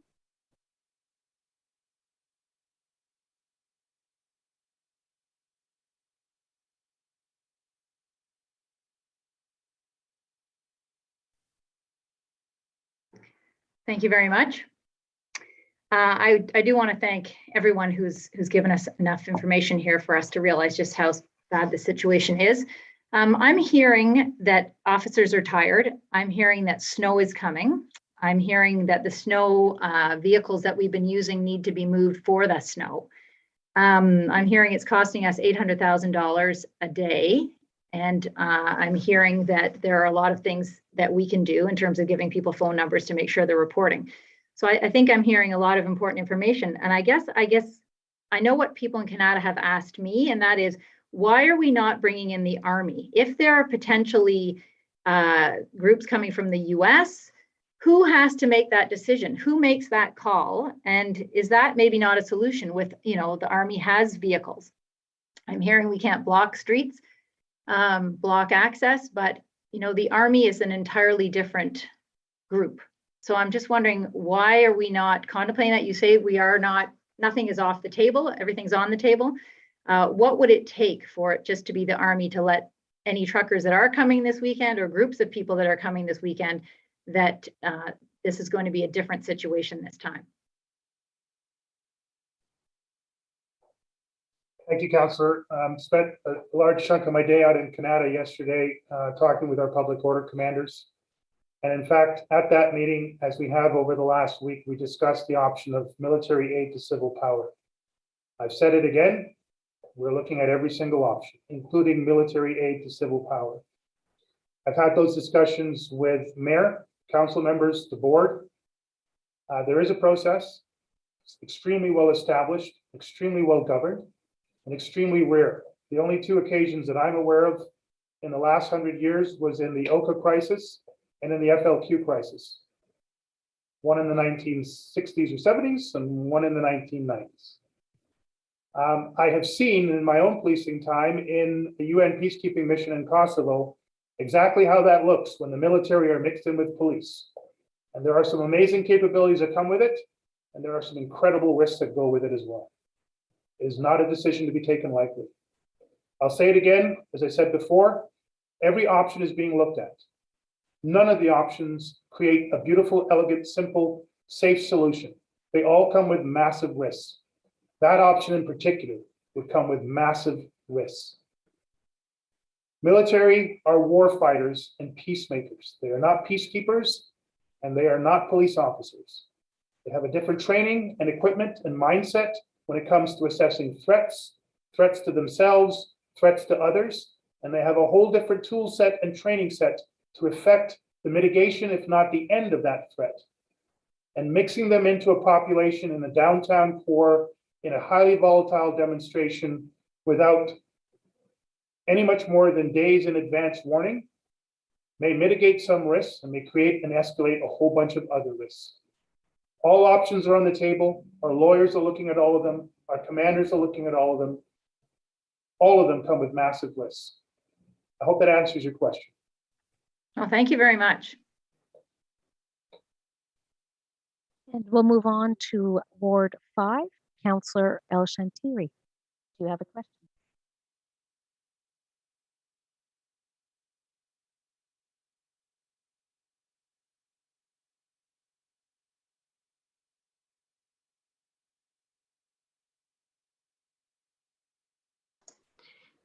Good afternoon, everyone. Sorry it takes time to, I'm not sure why don't you put people in a waiting room instead of waiting for each one to log on. But anyway, I just want to say thank you, Chief, for your leadership, and thanks to everyone, the officers, the bylaw, everyone who has to work all weekend and is still working.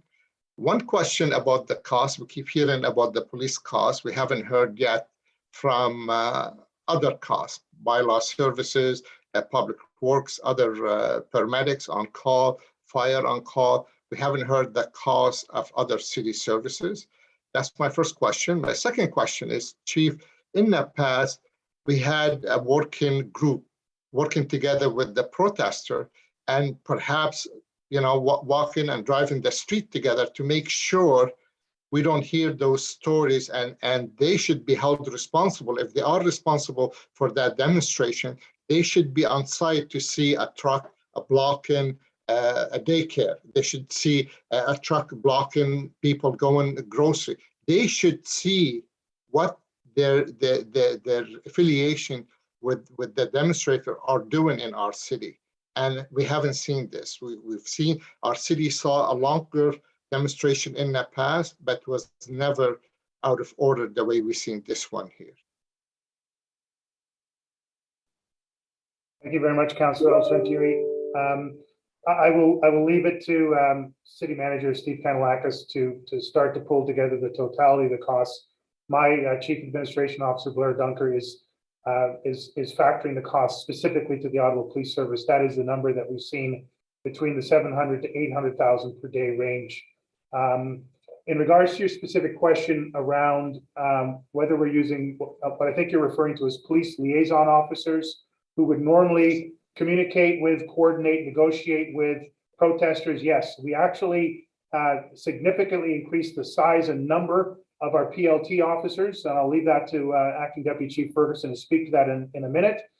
They've been fully engaged for over the past full week once we transitioned from an OPP-led negotiation to an Ottawa Police-led negotiation. We've actually sought and received additional police liaison officers from the OPP. We are bringing in higher level negotiators to support their activities.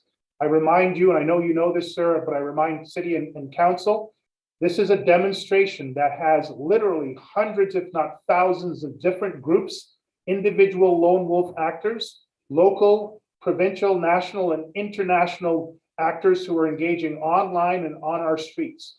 We have, through our negotiations, been able to establish a reasonable level of communication and a modicum of cooperation with a core group of the original trucker demonstrators. But that does not account for a large and diverse number of people. We're now finding that we've got significant success in negotiating and reducing the impact of the original trucker demonstrators. That's where we've seen the largest number of trucks leave and demonstrators leave. That's where we've had the success in reducing the footprint in the city, the number of noise coming from those elements. Where we have little to no communication and almost no ability to negotiate anything is all of the ones and twos, trucks and SUVs and cars and individuals walking across the bridges and coming into our city by any number of means, from train and plane and automobile, and then walking around in our cities and causing disorder and trauma to our residents and our businesses. And that's been the challenge that makes this unique and unprecedented in terms of a demonstration. Whatever we negotiate with one group does not stand for all the groups in the city. And that has been one of the huge frustrations and challenges. I will ask Deputy Ferguson to speak to the role of the PLT within this current demonstration so far, and any additional information she may have in that area. Thank you, Chief, and thank you, Councillor El-Santiri. Our PLT, as the Chief alluded to, we have actually increased our team, the size of it threefold, and since from learning from other demonstrations and how key those roles are. And those officers, again, have been working around the clock to establish communications. And I think the Chief has already, spoken to most of the aspects of it, but there are obviously some different influencers in this. And so while we are connecting with the people on the ground who are identified as team captains for the convoy and very much investing a lot of time and effort in building those relationships and ensuring that the communication is flowing, there are a number of people who are hell-bent on just causing disruption, and they're not interested in negotiating, and so that makes that position difficult. I do think that we can appeal to a number of the team captains because they don't want to. A number of them don't want to sully their name by some of the actions of other fringe groups that are associating themselves with them. And so your point is well taken, and I will bring it back to them and see if that is something that they are able to incorporate in their actions with them. Thank you. Thank you. And Mr. Steve Kanellakis, did you want to address the city question about the city?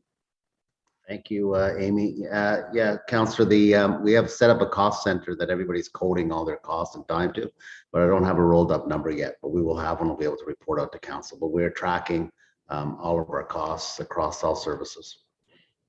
It will be fair to say, Mr. Kanellakis, more than just $700,000 or $800,000 a day, because once you factor the other costs, it's going to be a lot more than just a police cost.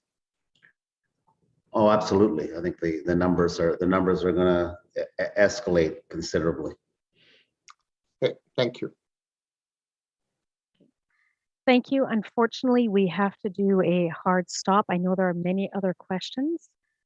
This is the time allowed. We have a 15-minute break, and then there will be a virtual media availability at 4 p.m. Yeah, go ahead. Could we extend to 4 o'clock? Members of council on the board, we're all offered an opportunity to ask a question, even if they're rapid fire. If we could get in as many questions as possible in fairness to the board members and council members, I would appreciate it. Yeah, Chair, I appreciate that too. I will extend myself. However, I'm going to ask that we allow my commanders to go back to doing the work that I think everybody needs them to do. So I will do my best to answer the questions without the support of Trish Ferguson, Steve Bell, Blair Dunker. We actually have a lot of police work to do, and every 15 minutes is actually incredibly important. So I will stay on, and I'll just ask the rest of my team, with the exception of Amy, to go back to their responsibilities. Yeah, we'll do that. Yeah, go for it, Mayor. I think, as Eli suggested, is there any way of letting people in the waiting room? Because there's too much valuable time we're wasting in between. So let's get people in the waiting room. And my colleagues, if we could be more succinct, it's more a question period as opposed to a speech period. Thank you. Yeah, we'll work on both of that. And just for the next 15 minutes, our sign language interpreters need a break to be able to interpret for the media availability. So there won't be sign language for the next 15 minutes. That being said, we will keep going then with Ward 6 Councillor Gower. Do you have a question? And if we could let Councillor Kavanaugh in as well, she will be next. Thank you very much. Hearing language chief about holding territory, about foreign funding, about incitement of violence, Deputy Chief Bell mentioned that one of the charges was related to carrying a weapon. Do you have any intelligence or reason to believe that there are firearms, that we're dealing with that kind of a threat, especially with all the caution around wanting to provoke these occupiers in any way? Councillor Gower, thank you very much. And I will be a bit rapid fire. Yes, we have had indication around firearms coming into this jurisdiction as part of this demonstration from as much as a week and a half ago. In fact, there was an arrest made in the East Coast of an individual who was threatening to bring a firearm here, and that interdiction happened before they were able to get close to Ontario. We're aware of a wide variety of weapons that have been incited to come into the demonstration. And quite frankly, the weapons of opportunity that are represented by hockey sticks, flagpoles, vehicles themselves, and trucks represent probably the greatest and most imminent threat that our officers faced every single minute that this demonstration has been. Weapons were used in the demonstration. Vehicles were turned into weapons and used as such in the demonstration that took place in Alberta in the previous 24 hours. That is one of the major risks that we've been facing and trying to mitigate at every point throughout the pre-planning, through the demonstration and into this period of transition, and it will continue to be a major risk for all of our officers and the entire city going forward. Thank you, Chief. Councillor Kavanaugh, and then following that, it'll be Councillor Chiarelli. Thank you very much, and I appreciate the interventions of my colleagues, and I appreciate the update overall from staff, from the police and from city staff. It's about rebuilding trust. The concern is, and you're quite aware of this, and much of your presentation dealt with it, is the feeling that this is a group that's being treated special compared to other protests, and that is a concern. Examples are the parking, where a ticket can be issued. This is by law more than police, but where parking tickets are issued to regular citizens and not to trucks blocking roads. And I've heard some explanation, but I just want to pass on that's one of the biggest concerns. The other one, I've had a report of bonfires at the corner of Slater and Lyon, and reported to 911 where it was told that that was okay. And when they repeatedly call 911 and told that's okay, that's where the trust goes. And that's on social media. So it has an effect of people not believing that the police are responding to their concerns. And so you don't have to address those particular ones, but I think there's an overall strategy here that we need to know that there is a response. I'm hearing that the lines are open, but those are the kinds of concerns that we're hearing that create a feeling that we're not being treated seriously. Thank you. Thank you very much, Councillor. I will go back and have the records of our CAD calls coming into our police service about bonfires be checked. If in fact that language was used, we will we'll do an investigation into the conduct and the processes around it. In regards to bylaw, I will leave that to Kim Ayette to speak to that.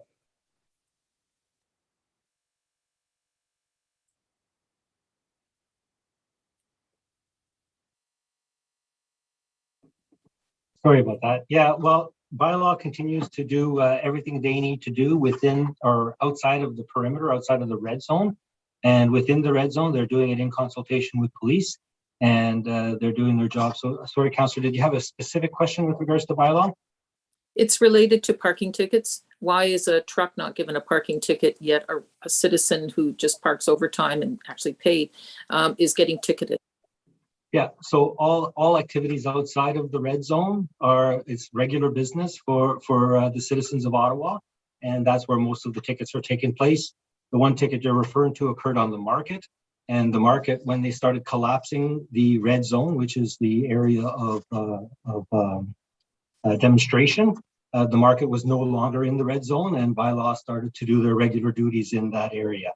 There was another two social media accounts relating to people who had the same kind of activities, but they were nowhere near the center town. They were just complaining that they actually got tickets somewhere in the city of Ottawa when the truckers are not getting tickets. And obviously, we're not going to put our bylaw officers at risk by having them go into the hot zone and issue tickets to a crowd that could become violent. Okay, so there's no police intervention. So there's no. Sorry, let me clarify. Yeah, let me clarify. There have been 115 tickets in the red zone, but we pick and choose when we do that, and they're primarily for people who are blocking the emergency lanes, people who are blocking residential lanes where people can't get out, and people who are blocking fire hydrants. All public safety issues that need to be addressed immediately. So there have been tickets issued, and with police escort. Okay, thank you very much for your responses. Thank you. We'll go to Councillor Chiarelli, and then we'll go to Councillor Eagleye. Thank you.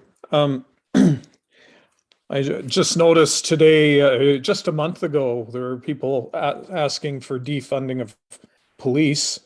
And today, the same people are upset that there's not enough police presence.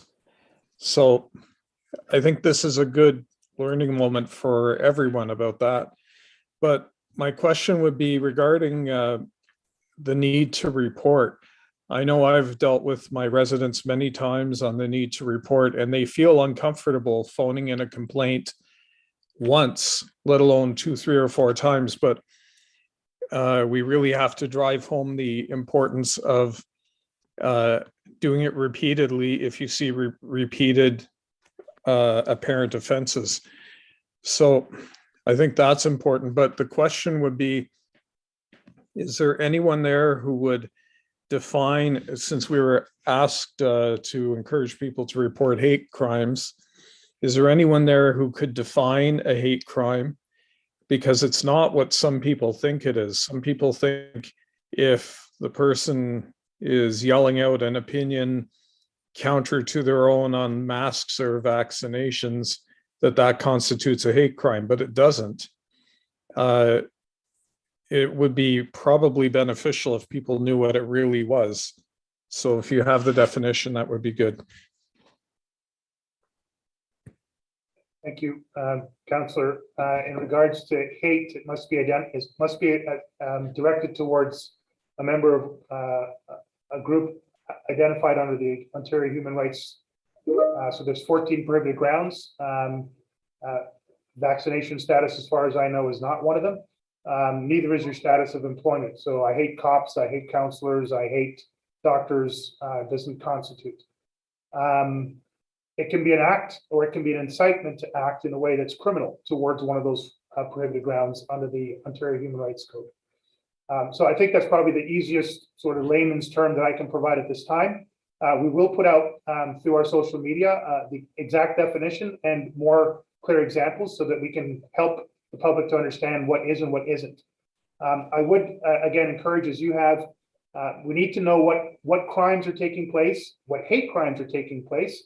And so we do want people to call in. At the other end of the spectrum, we are getting flooded by a lot of nuisance calls. We're getting people calling our 911 communication center, asking us if we can find out where Justin Trudeau is. We're getting people calling in and asking whether or not we believe in vaccination status. So our lines are getting clogged up with a lot of nuisance calls, and our call takers are trying to receive the information that has the highest risk and requires the greatest level of service for us to deploy to that risk.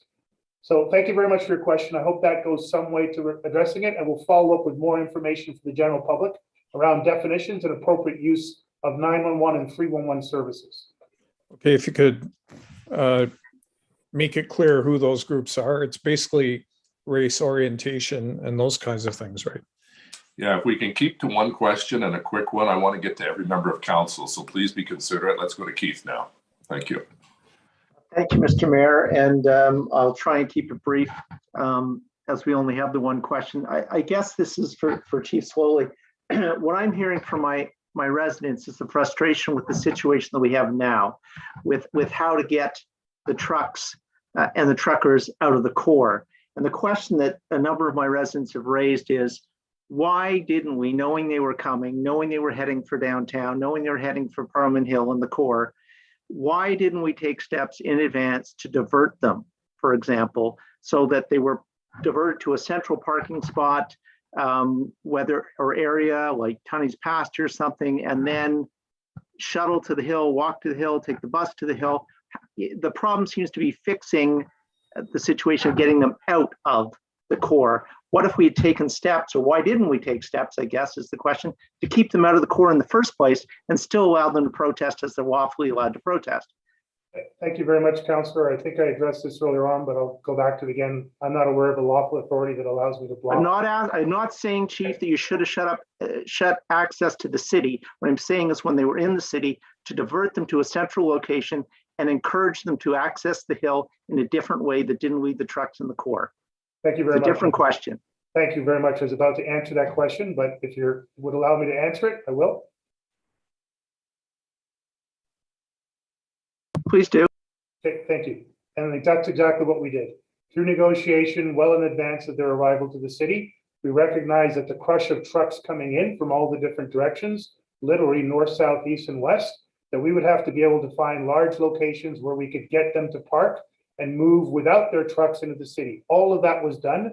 It is all well documented. It was done through the cooperation and the participation of city staff, and many trucks are in those parking lots. Unfortunately, many more trucks came and we weren't able to provide that as an option. We are not allowed to block the city off. Even now, the red zone or the footprint we've established still has an emergency services route that we are able to get fire, ambulance, and police services through. We do not have a full lockdown in any place. That would be dangerous. So again, I know people are looking for a simple, elegant solution to a very complex problem, but that is not a solution that was available to us. We have continually restricted access points as much as we can without blocking commerce, emergency service providers, healthcare providers, city workers from coming and going into the city, and that will continue to be our plan going forward as we try to restrict access for the main demonstrators and the larger vehicles coming into the area. But what you're asking for, sir, was all assessed, all part of the planning. There was significant success with it, but we still have significant problems as a result.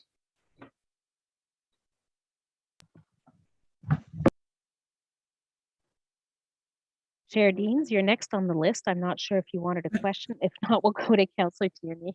I will pass. Thank you. Okay. So it'll be Councillor Tierney and then Councillor King.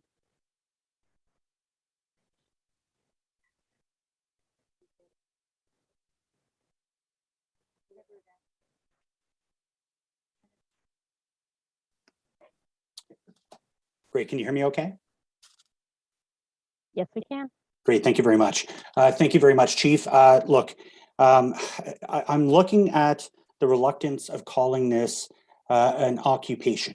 And I'm just curious why we haven't actually said that this is an occupation. I see them with wood burning pizza ovens, playing road hockey. It doesn't look like they're going anywhere. It looks like a tailgate party.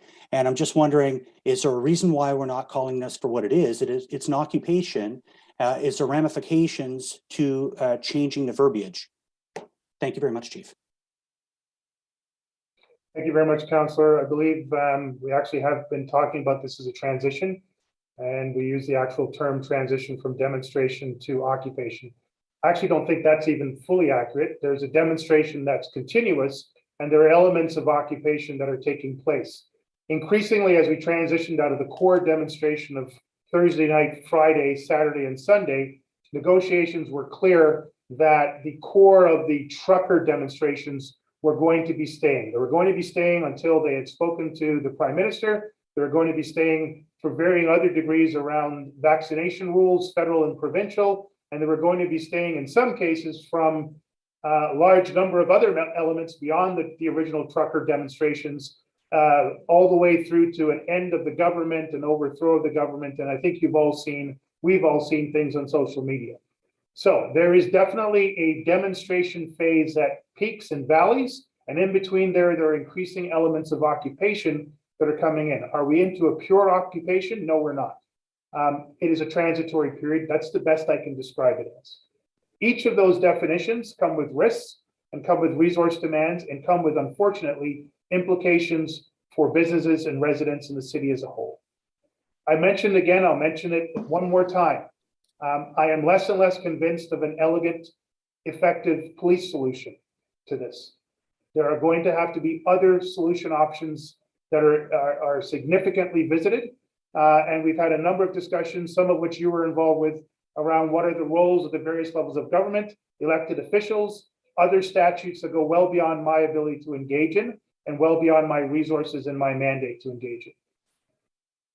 Great, thank you. I'll let my other members of council ask questions, and thank you very much, Chief. Thank you. So it'll be Councillor King, and then we're going to Councillor Leeper. And just a reminder, we do have another 9 councillors to ask questions. Please make them short. We want to get to everyone, and we do have a media availability after. So Councillor King, thank you. Thank you, Chief. You have indicated that you're exploring different options because, as you had just said, speaking to Councillor Tierney and others, that there might not be a policing solution. And we've heard that you've said that you've been talking about injunctions and military support to police services, I suppose, for a plan of action to end this demonstration. And you've also noted that elements of this demonstration is transforming into an occupation. I'm wondering if you can give us a timeline when we can expect a plan of action and when that will be communicated to the board, the council, and residents, to general public. Thank you very much, Councillor. Literally every day we do a threat risk assessment. We get updates on the various plans and options that we're looking at, and we assess to what extent they can be implemented. I could probably tell you that if I get the right option with the right risk assessment, we'll have a plan today. But if the situation changes, as it does literally on a day-by-day basis, that plan may no longer be valid. As soon as I have a definitive plan, I will share with who I can, what I can, at the most timely opportunity. I may not be able to do that depending on the nature of the plan. So I can't give you a definitive, it's 1 day, it's 2 days, it's 1 week, it's 2 weeks. I'm not in a position to do that.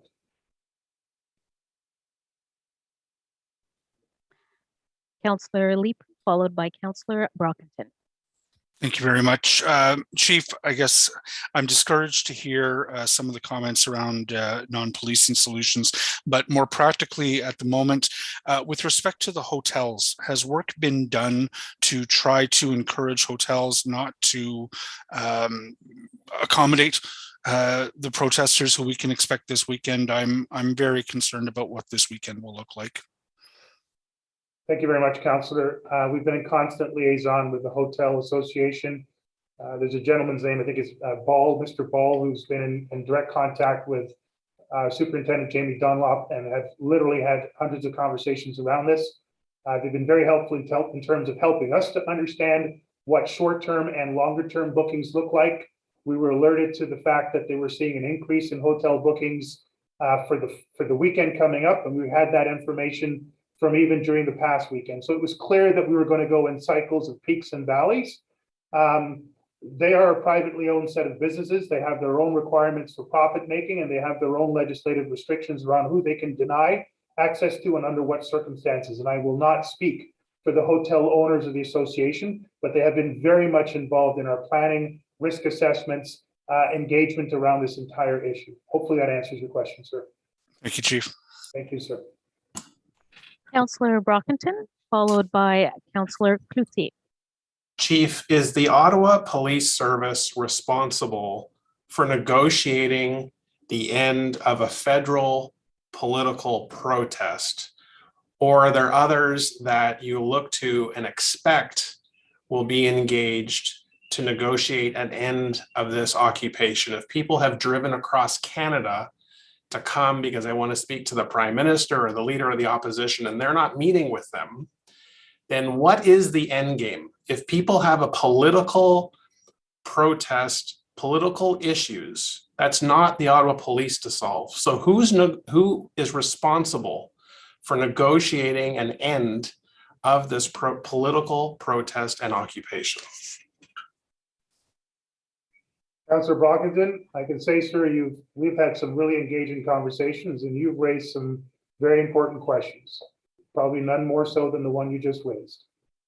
I will continue to look for the safest, most effective policing solution possible with my partners at municipal, provincial, and federal levels. We continue to receive significant support from my policing partners, emergency services partners, and let me again include our city partners, and my thanks to Steve Kanalakis. But this is a global pandemic that has resulted in a range of municipal, provincial, and federal rules and regulations and laws. And people across this country have decided to come to the nation's capital, the city of Ottawa, to express a wide range of frustrations, some specific to the pandemic, some specific to vaccination-related regulations and laws and restrictions, and some just to express frustration around government in general. Nowhere in my job description and nothing that I can find in the Police Services Act requires me by law to negotiate the end of any demonstration, no matter how large or small, no matter what the reason is. The only thing I'm required to do is provide adequate and effective police services to the residents of the jurisdiction that I'm sworn to serve and protect. And that is what I have been doing from the day I took office and will be to my last day in office. I stated before, I'll state it again. I am increasingly concerned that there is no policing solution to this and that other solutions are going to have to be considered well beyond my ability to dictate or even influence. But thank you for your question, sir. Thank you. Councillor Cloutier, followed by Councillor Kitts. Merci beaucoup et merci pour la mise à jour. Thank you, Chief. What organizations are you working with respect to tracking the hate groups and white nationalist organization, or removing and charging those bad actors? Thank you, Councillor Cloutier. We are working with literally every municipal, provincial police service in Canada, the RCMP. We have full cooperation and support from CSIS and our national security agencies. International security agencies through our national security are also contributing. And as I said, this is a local, provincial, national, and now international demonstration. And what happens in other parts of the country and indeed in other parts of the world have direct effect here. So there is a massive amount of intelligence and information sharing taking place and has been so from the very beginning of the demonstration, even when it started on the West Coast, right up until literally the question you just asked. We are sharing information in real time. Hopefully that answers your question, sir. We'll hear from Councillor Kitts, and it would be Councillor DeRuse. I do not think he's logged in, so then we'll be going to Councillor Moffat after. Thank you.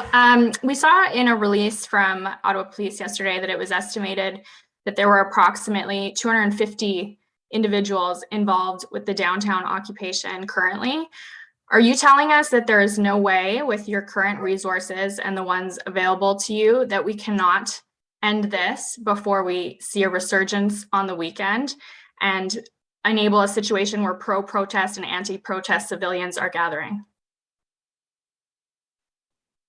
Thank you for your question, Councillor Kitts. I can tell you that we are aware that within the demonstration, core and fringe, there is a significant capability using old school CB radios to new school social media platforms. They're operating command centers locally, nationally, and internationally to coordinate activities. There is international fundraising going on. The level of organization, funding, and capability around this demonstration is probably one of, if not the most important factor that makes it unique, unprecedented, and singularly risky in every aspect. We have already seen in the last 24 hours that a much smaller demonstration in a much easier to manage jurisdiction within this country, despite the best efforts of intelligence gathering, investigation, resource, multi-joint forces operations, within minutes failed to move a much smaller and simpler protest into any better safety feature. This is not as simple as any other demonstration that we'd like to believe. You've asked an important question. It just ain't that simple. Thank you. Councillor Moffat, followed by Councillor Meehan. Thank you. By virtue of being number 21, I have no questions that you haven't already answered multiple times. Thank you. We will move on to Councillor Meehan, followed by Councillor Hubley. Councillor Hubley has had to go to an appointment, so he's unavailable. It'll be Councillor Meehan, and then we have Police Service Board member Neerman, Sweda, and Johnson, as well as Smallwood. I just like to offer my thanks to everybody. Chief, you're asking residents in the downtown core to report incidents to the police or incidents of criminal activity. Yet we are hearing reports that police officers are witnessing criminal acts, but have been told, and I'm asking this on behalf of residents who are talking about this, and that the officers have been told to stand by and not police those incidents, even though they want to, for fear of escalating the situation. Can you address that? Are those rumors, or is that in fact a fact? Well, thank you very much, Councillor Meehan. I think from the briefings that we provided the board last week and this week, that we were very emphatic. We would expect to see criminal acts taking place online and on our streets. We would investigate every single one of them, and we would take it as far as we possibly could to lay charges, make arrests if necessary, and pursue prosecutions. We've been working with the Crown Attorney from Eastern Ontario to prepare for just that, and we put resources in place. We also told the board last week and this week, and the council and our media briefings, that there will be many instances where we cannot intervene in the moment, but that does not mean we will not hold people to account at any point in the days and the weeks and the months and the years following. Officers may in fact have witnessed criminal offenses taking place in front of them. If they did not involve an immediate loss of life or risk to life, they probably would not have intervened, but would follow up by way of investigations. We're collecting information by way of CCTV camera, videotaping, observations, and witnesses. We encourage people to report any criminal acts that we were not present for or don't have sufficient evidence for. But we are going to have to make an assessment in every case whether or not making arrest at that moment will create a bigger public safety risk than the crime that's being committed. I hope that answers your question. It's one that's been raised before, and that is the situation still to this day. Okay, on social media, we're seeing trucks full of diesel fuel, canisters of diesel fuel. Is this in fact, what can you give us the risk of danger of having these trucks ready to fuel up other trucks in the downtown core? I'm in the hands of the facilitator. I think that's an entirely different question. Do you want me to continue to answer questions posed to me? No, I guess I'll just leave it then at one question. We'll stick to one. Thanks. Okay, thank you. That's it for me then. Thank you. We still have that's our four Police Service Board members. So we have member Neerman, then it'll be member Sweda, member Johnson, and then member Smallwood. So if we could give them all access to be able to ask their questions, and we'll be able to move on. And if we could ask for quick questions and quick responses, because we have the media availability they're waiting for, the chief and I and Steve. Thank you. All right. Member Neerman.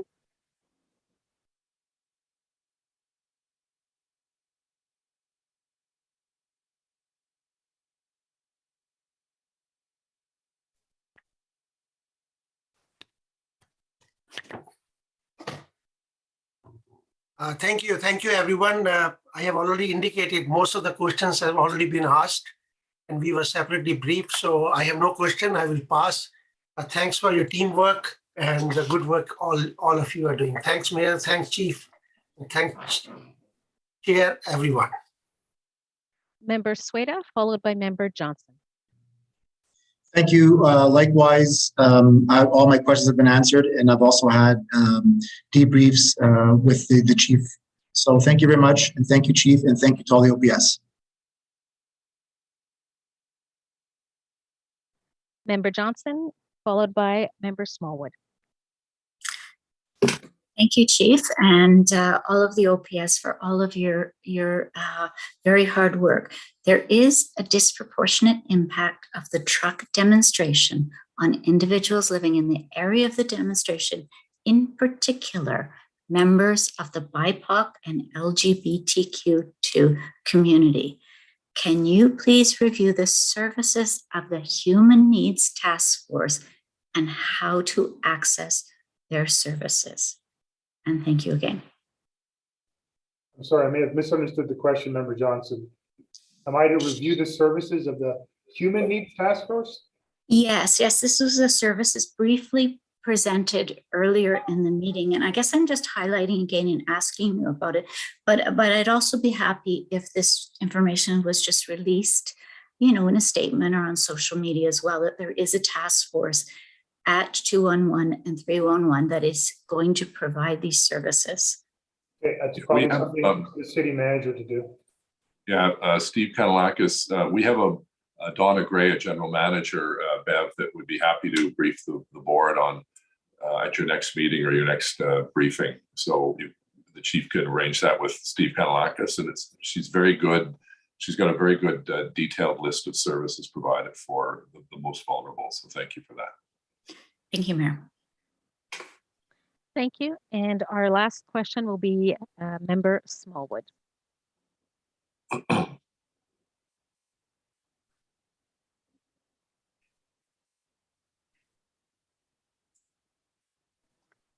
I believe you're on mute. There we go. My questions have already been answered. Thank you. Well, listen, thank you all very much. We will have another technical briefing before council before next Wednesday to keep you up to date. And I know there's a council liaison that everyone should have access to that the chief has created to help answer questions of concern. So we'll now adjourn for a few moments, and then for those members of the media, we'll start the media conference in a few moments. On va commencer la réunion de presse dans quelques minutes. Thank you all very much. Merci beaucoup.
thank you for joining us for the media availability portion of the briefing council. Merci d'être parmi nous aujourd'hui pour la disponibilité des médias. My name is Constable Amy Gagnon, and I will be your moderator. Je suis l'agente Amy Gagnon, et je serai l'animatrice de cette séance.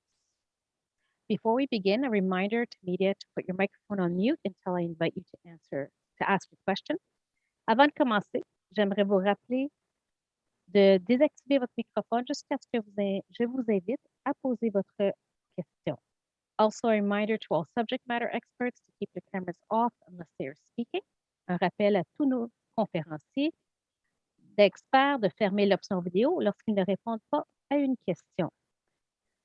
With us this afternoon, we have Mayor Jim Watson, le maire Jim Watson, Chief Peter Slowly, le chef de police Peter Slowly, Deputy Chief Steve Bell, le chef adjoint Steve Bell, Deputy Chief Patricia Ferguson, la chef adjointe Patricia Ferguson. We also have City Manager Steve Kanalokis, Directeur Municipal Steve Kanalokis. We have General Manager for Emergency and Protective Services, Kim Ayotte. Et nous avons aussi le Directeur Général des Services de Protection et d'Urgence, Kim Ayotte. I will now be inviting questions from each agency. It'll be alphabetically. You may ask one question each. Nous allons maintenant répondre aux questions de chaque média par ordre alphabétique. Vous allez pouvoir poser une question chaque. We will begin with Laura Osman. So we have Laura Osman, and it'll be followed by Joanne Chianello. Thank you so much for taking our questions. I just wanted to start by asking if you had any more details about sort of the context around the arrests, particularly the weapons charge, if you can give us any more information about that. Thank you very much, Laura. I'll turn things over briefly to Deputy Chief Bell for the specifics of the weapons piece. I can again remind listeners and media, thus far, 3 people have been charged with criminal offenses. There are 18 active investigations, including those into the desecration of the war monument, our cenotaph. And this includes the incidents that took place in regards to the Shepherds of Good Hope. We will be releasing today a photo of the individual involved in the crime at the cenotaph, and we will be continuing our appeal to the public to support in identifying this person so that we can arrest them and charge them and prosecute them. We'll appeal to the public to continue to send in any reports of hate crimes or any other crimes in association to this demonstration. We continue to receive calls to our hotline in regards to criminal complaints that are being investigated, hate crime instances that are being investigated by our hate crimes unit. In regards to that specific weapons case, I will turn that over to Deputy Chief Steve Bell. Thank you, Chief, and thank you for your question, Laura. So specifically around that case, we received information through our open source social media scans that somebody was looking to attend the protest with a weapon. We were able to intervene and intercede that person, and as a result of that stop and the subsequent investigation, a weapon was seized and the male was subsequently charged. Are you able to say what the weapon was? Yeah, the weapon was a long gun. And as I indicated, it has been seized and now entered into evidence for the case. Thank you, Laura. Our next question goes to CBC, Joanne Chianello. It'll be followed by City News, Alex Gouge. Go ahead, Joanne. Hi, can you hear me there? All right. Sure, sure. I have a question for both Chief and the Mayor. Chief, you have said that you increasingly don't believe that there is a policing end to this demonstration, occupation, whatever we're calling it now.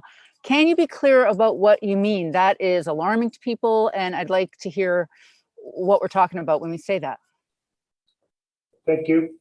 Again, we continue to look at every potential option available to us within the legal bounds, from negotiation through to court injunction, through to an enforced removal. All of the options that are available to us. Increasingly, as we see demonstrations, not just here, but elsewhere in the country, where there are efforts by strictly a policing action, we are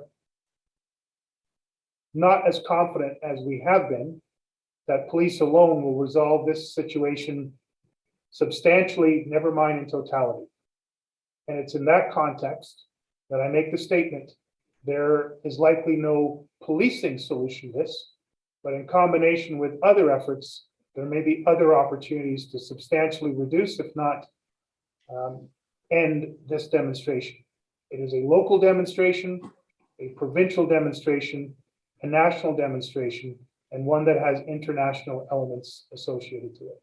I know, but I don't know what that means, right? When you say other than police, do you need politics? Do you need military? I don't understand the answer. I understand it's not only police, but then what are those other options that are not police options that we might need? I think you just listed most of them right there. Mayor, can I have you comment on that? Yeah, if I can offer a comment, Joanne, this whole protest, march, and occupation can end tomorrow if the leaders of the group show some empathy, as they say they are. People's nerves are frayed. They haven't been able to sleep for 5 nights in a row. People are being harassed on the street. They're being attacked in coffee shops. We see someone wanting to bring a gun down to the Parliament buildings. The organizers of this march are not hurting the government, they're hurting the people of Ottawa. And I think it's time that they show some leadership, show some backbone, and get out in front of this and say, folks, we've made our point. We're doing more harm than good by parking and honking all hours in residential neighborhoods. It's time to move on. That's one of the solutions, is they have the leadership of the movement that claim they want to be empathetic today in a press release. Well, if they're concerned about our city and they give a damn about our city, they'd move on and stop harassing our people. This has gone on far too long. Thank you. But we know that's not going to happen, right? Like that, or let's just say it seems unlikely that's not going to happen. So the people of Ottawa are thinking, well, what might happen, right? And I think this is one of the things they're looking at. For example, we heard for maybe the first time that there's U.S. funding involved. That could be my follow-up, maybe. I'd like to hear about that. Sorry, Joanne, there's actually no time for follow-up. We're just doing one question. Sorry, each. all right, thanks. So, thanks, Joanne. And we now move on to Alex Gouge from City News. Alex will be followed by Ted Raymond from CTV Ottawa. Alex, you may go ahead. Hello, my question is for Steve Kanalakis today. With some snowfall on the horizon, about like 10 to 15 or 20 centimeters expected, what is the city doing to plan for snow removal in the downtown core given the ongoing demonstration?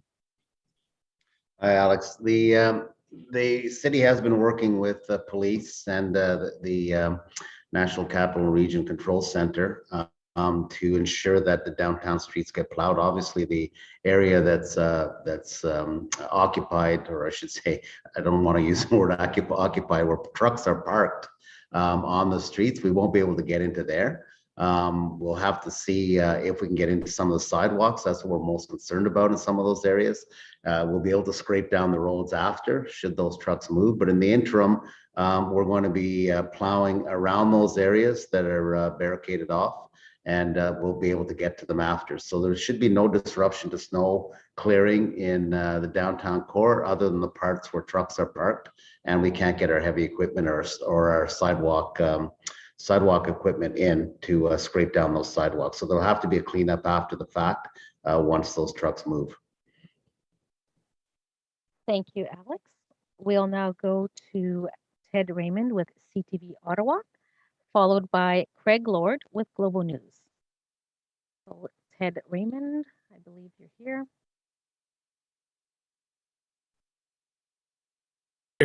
Okay, can you hear me Go now? ahead. Yes, go ahead. Okay, perfect. Sorry about that. Okay, so my question is to Chief Soley. Why did police allow these heavy trucks to just park anywhere they wanted on major roads throughout the downtown, starting on Friday and into Saturday? Was there any anticipation? Did you not anticipate how difficult it would be to get them to move out? And do you think that was a mistake to just allow them to park anywhere and not enforce any of the parking rules that exist in this city? Yep, thank you very much, Ted. As I explained, maybe you weren't present for the briefing to council. That in fact did not happen. Through extensive efforts of communication, coordination in advance of the trucks arriving in the city, every effort was made to find locations outside of the core where those trucks could be parked and people could move into the downtown core without the volume of trucks. Every effort was made. And in fact, a lot of compliance was achieved through those negotiation and coordination efforts. Thousands and thousands of other trucks arrived well beyond that. And I think, again, it's been explained several times, but I'll say it again. Our ability to negotiate is only with a limited portion of those who've come to Ottawa to demonstrate. Even where we had significant cooperation, there were significant other elements where there was no communication, no desire to coordinate, and certainly no desire to negotiate. In fact, in many cases, quite the opposite. Very volatile, confrontational, non-compliant behavior by wide numbers of individuals, groups, and other organizations that were not part of the core transportation, truck transportation group that came through here. That continues to be our number one problem. Despite days and days and days of communication and coordination, we were only able to get significant success with those willing to come to the table to communicate and negotiate. And we have had significant success as a result of it. But this demonstration is not monolithic. It doesn't represent any one cause. And in fact, that is the very nature of its unprecedented, risky context that we are challenged with here today. We did get a lot of trucks to not come into the downtown core. A lot more came, and a lot of them had no intention to follow any direction. I will ask Deputy Chief Ferguson to speak to the traffic plan that we're putting in place for this weekend. Thank you, Chief, and thanks for the question, Ted. So we have hardened the footprint that we have right now, and that you may have heard we'll be putting up barriers, concrete barriers and other jersey barriers to prevent any more vehicles from getting in that area. We are limited in the amount of barriers that we are able to put up. We cannot obviously just put up barriers around all of Ottawa and prevent people from rolling in. So the chief mentioned we are doing a lot of negotiations with our police liaison team, and our traffic officers are now focusing their enforcement on Highway Traffic Act violations. And we've seen a number of them taking place in terms of people driving the wrong way down certain streets, that type of behavior, and reckless driving and without due care and attention for the motoring public. So we will be enforcing those rules in earnest moving forward. Just to reinforce that, Ted, again, thank you for your question. We are engaging in enforcement from bylaw infraction, parking infraction with the support of city bylaw. Kim Ayat has provided information in an earlier briefing to council around a large number of tickets issued within the immediate vicinity of the footprint of the demonstration. Increasingly, as we've been able to free up our officers and our bylaw partners, we've been able to move that enforcement out beyond the immediate zone into our communities that have been most impacted. That will continue to escalate the level of enforcement for bylaw, provincial statutes, as well as criminal code statutes, which I briefed on our earlier question. Increasing, escalating enforcement has been part of our plan, will continue to be part of our plan. People are being arrested, people are being charged, people will be held to account. Today, a week from today, a month from today, years from today, people will be held to account. Thank you, Ted. Next, we have Craig Lord from Global News. Following Craig, we will have Christy Kirkup from Globe and Mail. So Craig Lord, go ahead, Craig. Hi there. Good afternoon. Thank you for taking our questions. Chief Slowly, I know that you don't have firm numbers on what we should expect this weekend, but can you give Ottawa residents any sense of what they should expect in general? Will it be a repeat of this past weekend? Will it be diminished, or what will be different this weekend, or the same, as more truckers or convoy supporters are expected to come to Ottawa again? Thank you very much, Craig, for the question. I'll turn things over to Deputy Chief Bell, who's overseeing our intelligence operation. Yeah, thanks very much for the question. So in terms of the what we're anticipating this week, as I indicated in the press conference, we've been following intelligence since the inception of the convoy about 2.5 weeks ago. We continue to work with our partners between the RCMP, the OPP, the Sûreté de Québec, et Gatineau Police, to look at gathering as much relevant information as we can in a timely basis to set up and develop our operational plans. That as we're doing that, we're gathering information that we expect to see unfold over the weekend. So far, what we're receiving and what we're anticipating to happen is the convoy and the footprint that is currently within the streets of Ottawa will maintain relatively stable, but we will see an increase in vehicular traffic come into the city. We're following through our intelligence sources many different groups that are indicating that they plan to come to the city to support the protest, similar to what they did last weekend. Beyond those that will come into the city in vehicle, we know last weekend that there was a considerable amount of foot traffic that converged in the market area that we needed to respond to. We anticipate to see those same levels again this weekend, but we expect to see the addition of counter protests as the weekend unfolds. There's been a considerable number of people who have obviously voiced displeasure about what's occurring and have identified that they would attend the downtown core and provide counter protests to the convoy and the truckers in our city. Thank you, Craig. We will now go to Christy Kirkup from the Globe and Mail, who will be followed by Mylène Crête de la Presse. So go ahead, Christy. Hi, good afternoon. I'm wondering if we could just go back to the question that Joanne had about the significant element that you talked about in terms of the United States, the funding, organization, and demonstrating that is coming from south of the border. What do you know about this, and what's driving this? Thank you very much, Christy. I don't think I'll be able to provide much more than what I did before. Through the various levels of intelligence gathering we've been able to get. We've seen funding sources from within Canada. There were some theories that funding was coming from different parts of the world. As of today, the only verification that I've been able to receive are funding sources from the United States. Thank you, Christy. We will now go to Mylène Crête de la Presse, qui sera suivie de Julien Paquette, Le Droit. Mylène, oui, tu peux poser ta question. J'aimerais savoir, est-ce que vous pouvez nous en dire plus sur la personne qui est recherchée? Maybe I'll ask this in English. In English, can you tell us more about the person that you are looking for in regards to the War Memorial incident? I noticed that the person has a SQ hat on their head. Thank you very much. I'm going to ask Steve Bell to respond to that question. Thank you for your question, Melanie. So what you've seen is initially we received through social media many complaints about an individual who was engaging in inappropriate activities on the War Memorial, particularly the Tomb of the Unknown Soldier. We initiated a investigation as well as dialogue with our Crown Attorney's Office. And as a result of that, we've received more social media images as well as other information about the activity of that person during that period of time.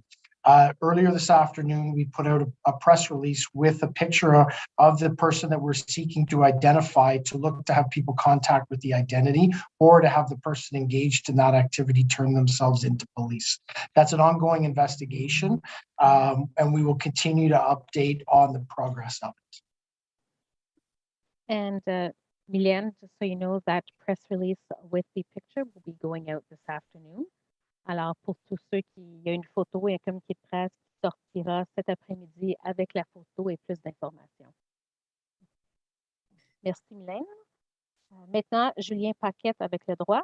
Julien Paquette, le droit, followed by Bruce Teachman with the Ottawa Citizen. Bonjour, content que vous ayez accepté de prendre nos questions aujourd'hui.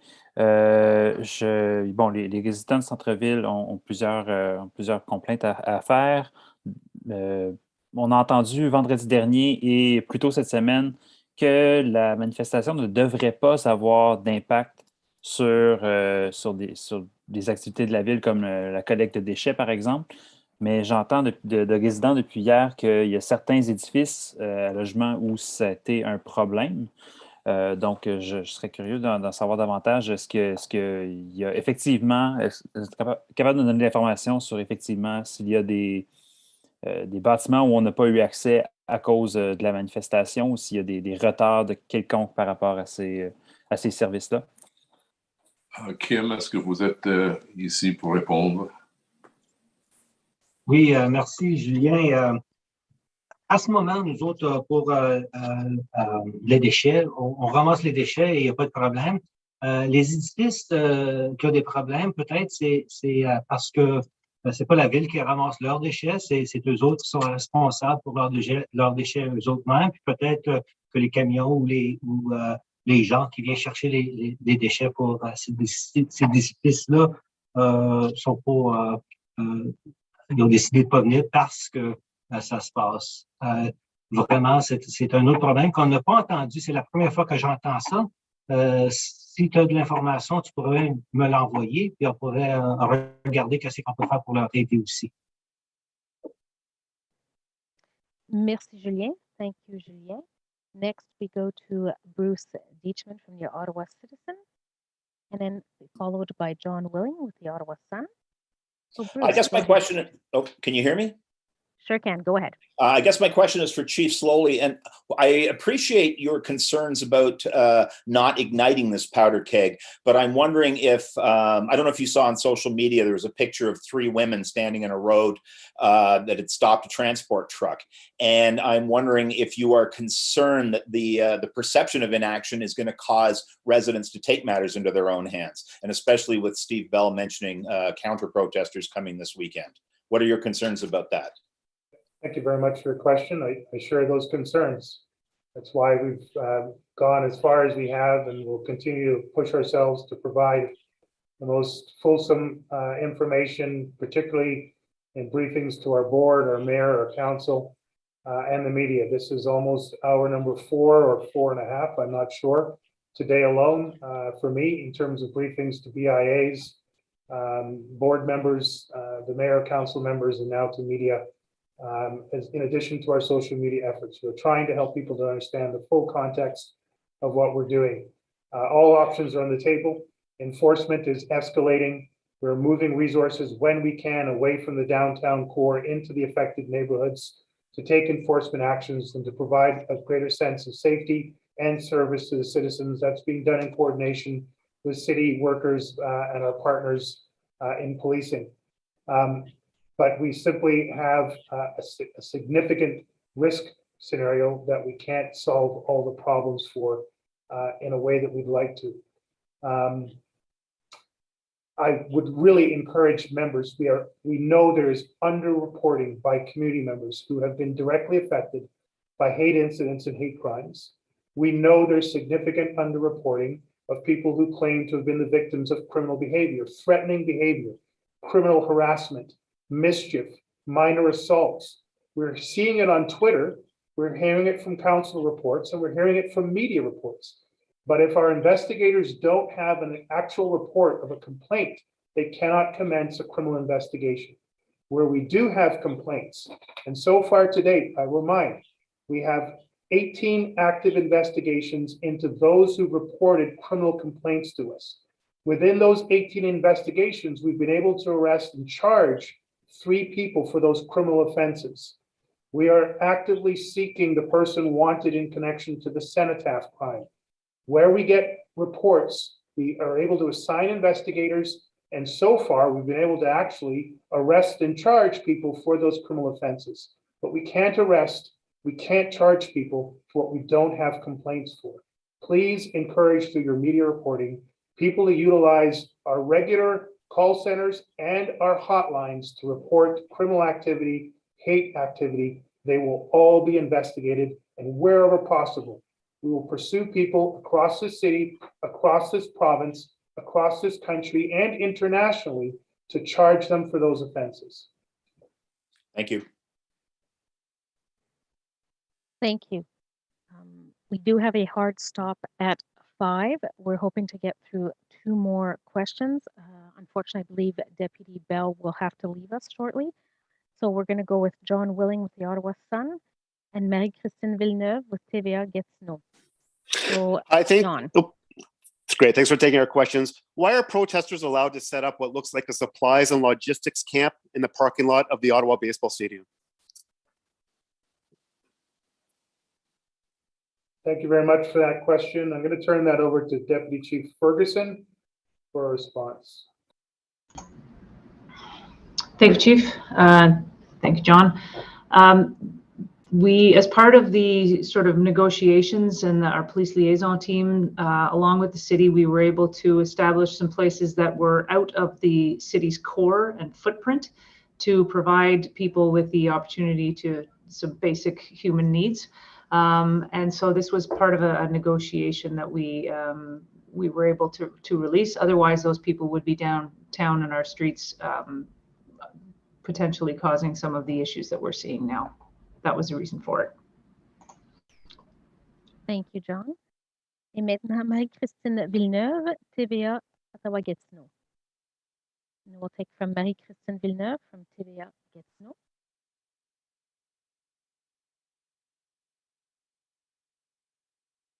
Can we also have Alex from the Star? I turned down the interview saying come to the press conference, so I don't want to mislead him. So if we can have him after TVA. Yep, we'll try and make the questions quick and the answers quick so we can fit them in then. So we have Marie-Christine, unmute, please, so we can hear you. On t'entend pas, Marie-Christine.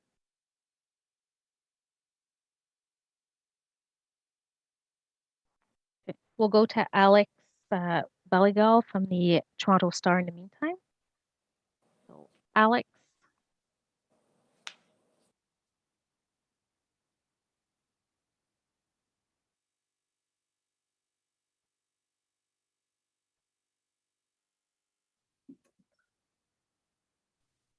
Hey, sorry, can you hear me okay? Yep, go ahead, Alex. Awesome. Thanks, Mayor Watson, for getting me in here. I just want to understand, I think this is a question for Chief Slowly, actually. I just want to kind of understand where this is going. So it sounds like we're expecting maybe thousands of more people to come back to have a similar demonstration that we saw last weekend, again this weekend.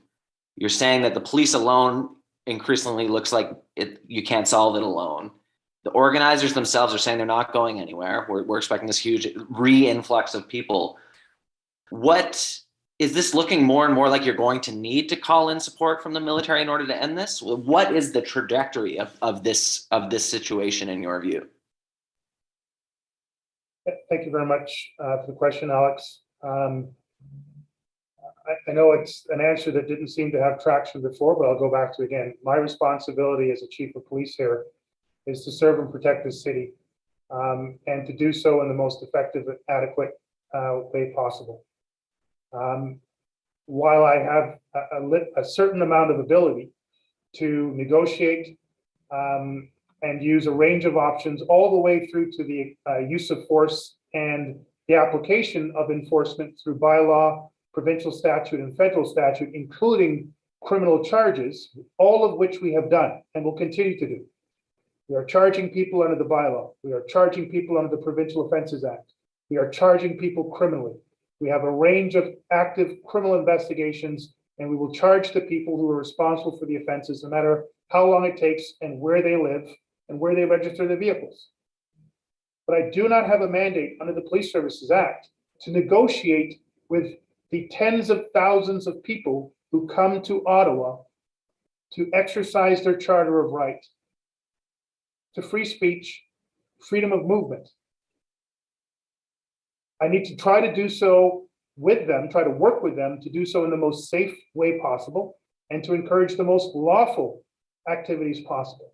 But I don't have a singular mandate in the city, this province, or this country to negotiate the end to any demonstration. There always needs to be an element outside of the police for any truly successful end to any demonstration, particularly one of this size and nature.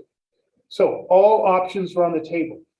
All of them are being explored, from enforcement to injunctions, from negotiation to the invocation of other civil actors and other elected officials at other levels of government to try to find a swift, sustainable, and safe end to this demonstration. This is a demonstration happening in Ottawa.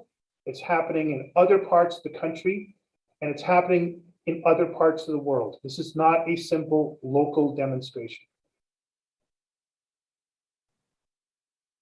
Okay, thank you. We have time for one last question. We're going to go to Paul Vieira with the Wall Street Journal. Paul? Yes. Does Chief Stoley, Mayor Watson, I mean, the message is that this may not be resolved with a policing solution. Are you asked? Do you believe that the Prime Minister has to get involved in this in order to bring an end to the demonstration, protest, occupation?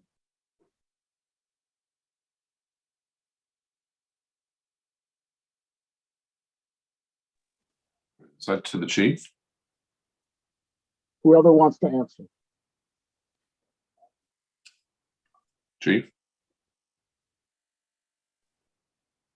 That's a question for politicians to decide.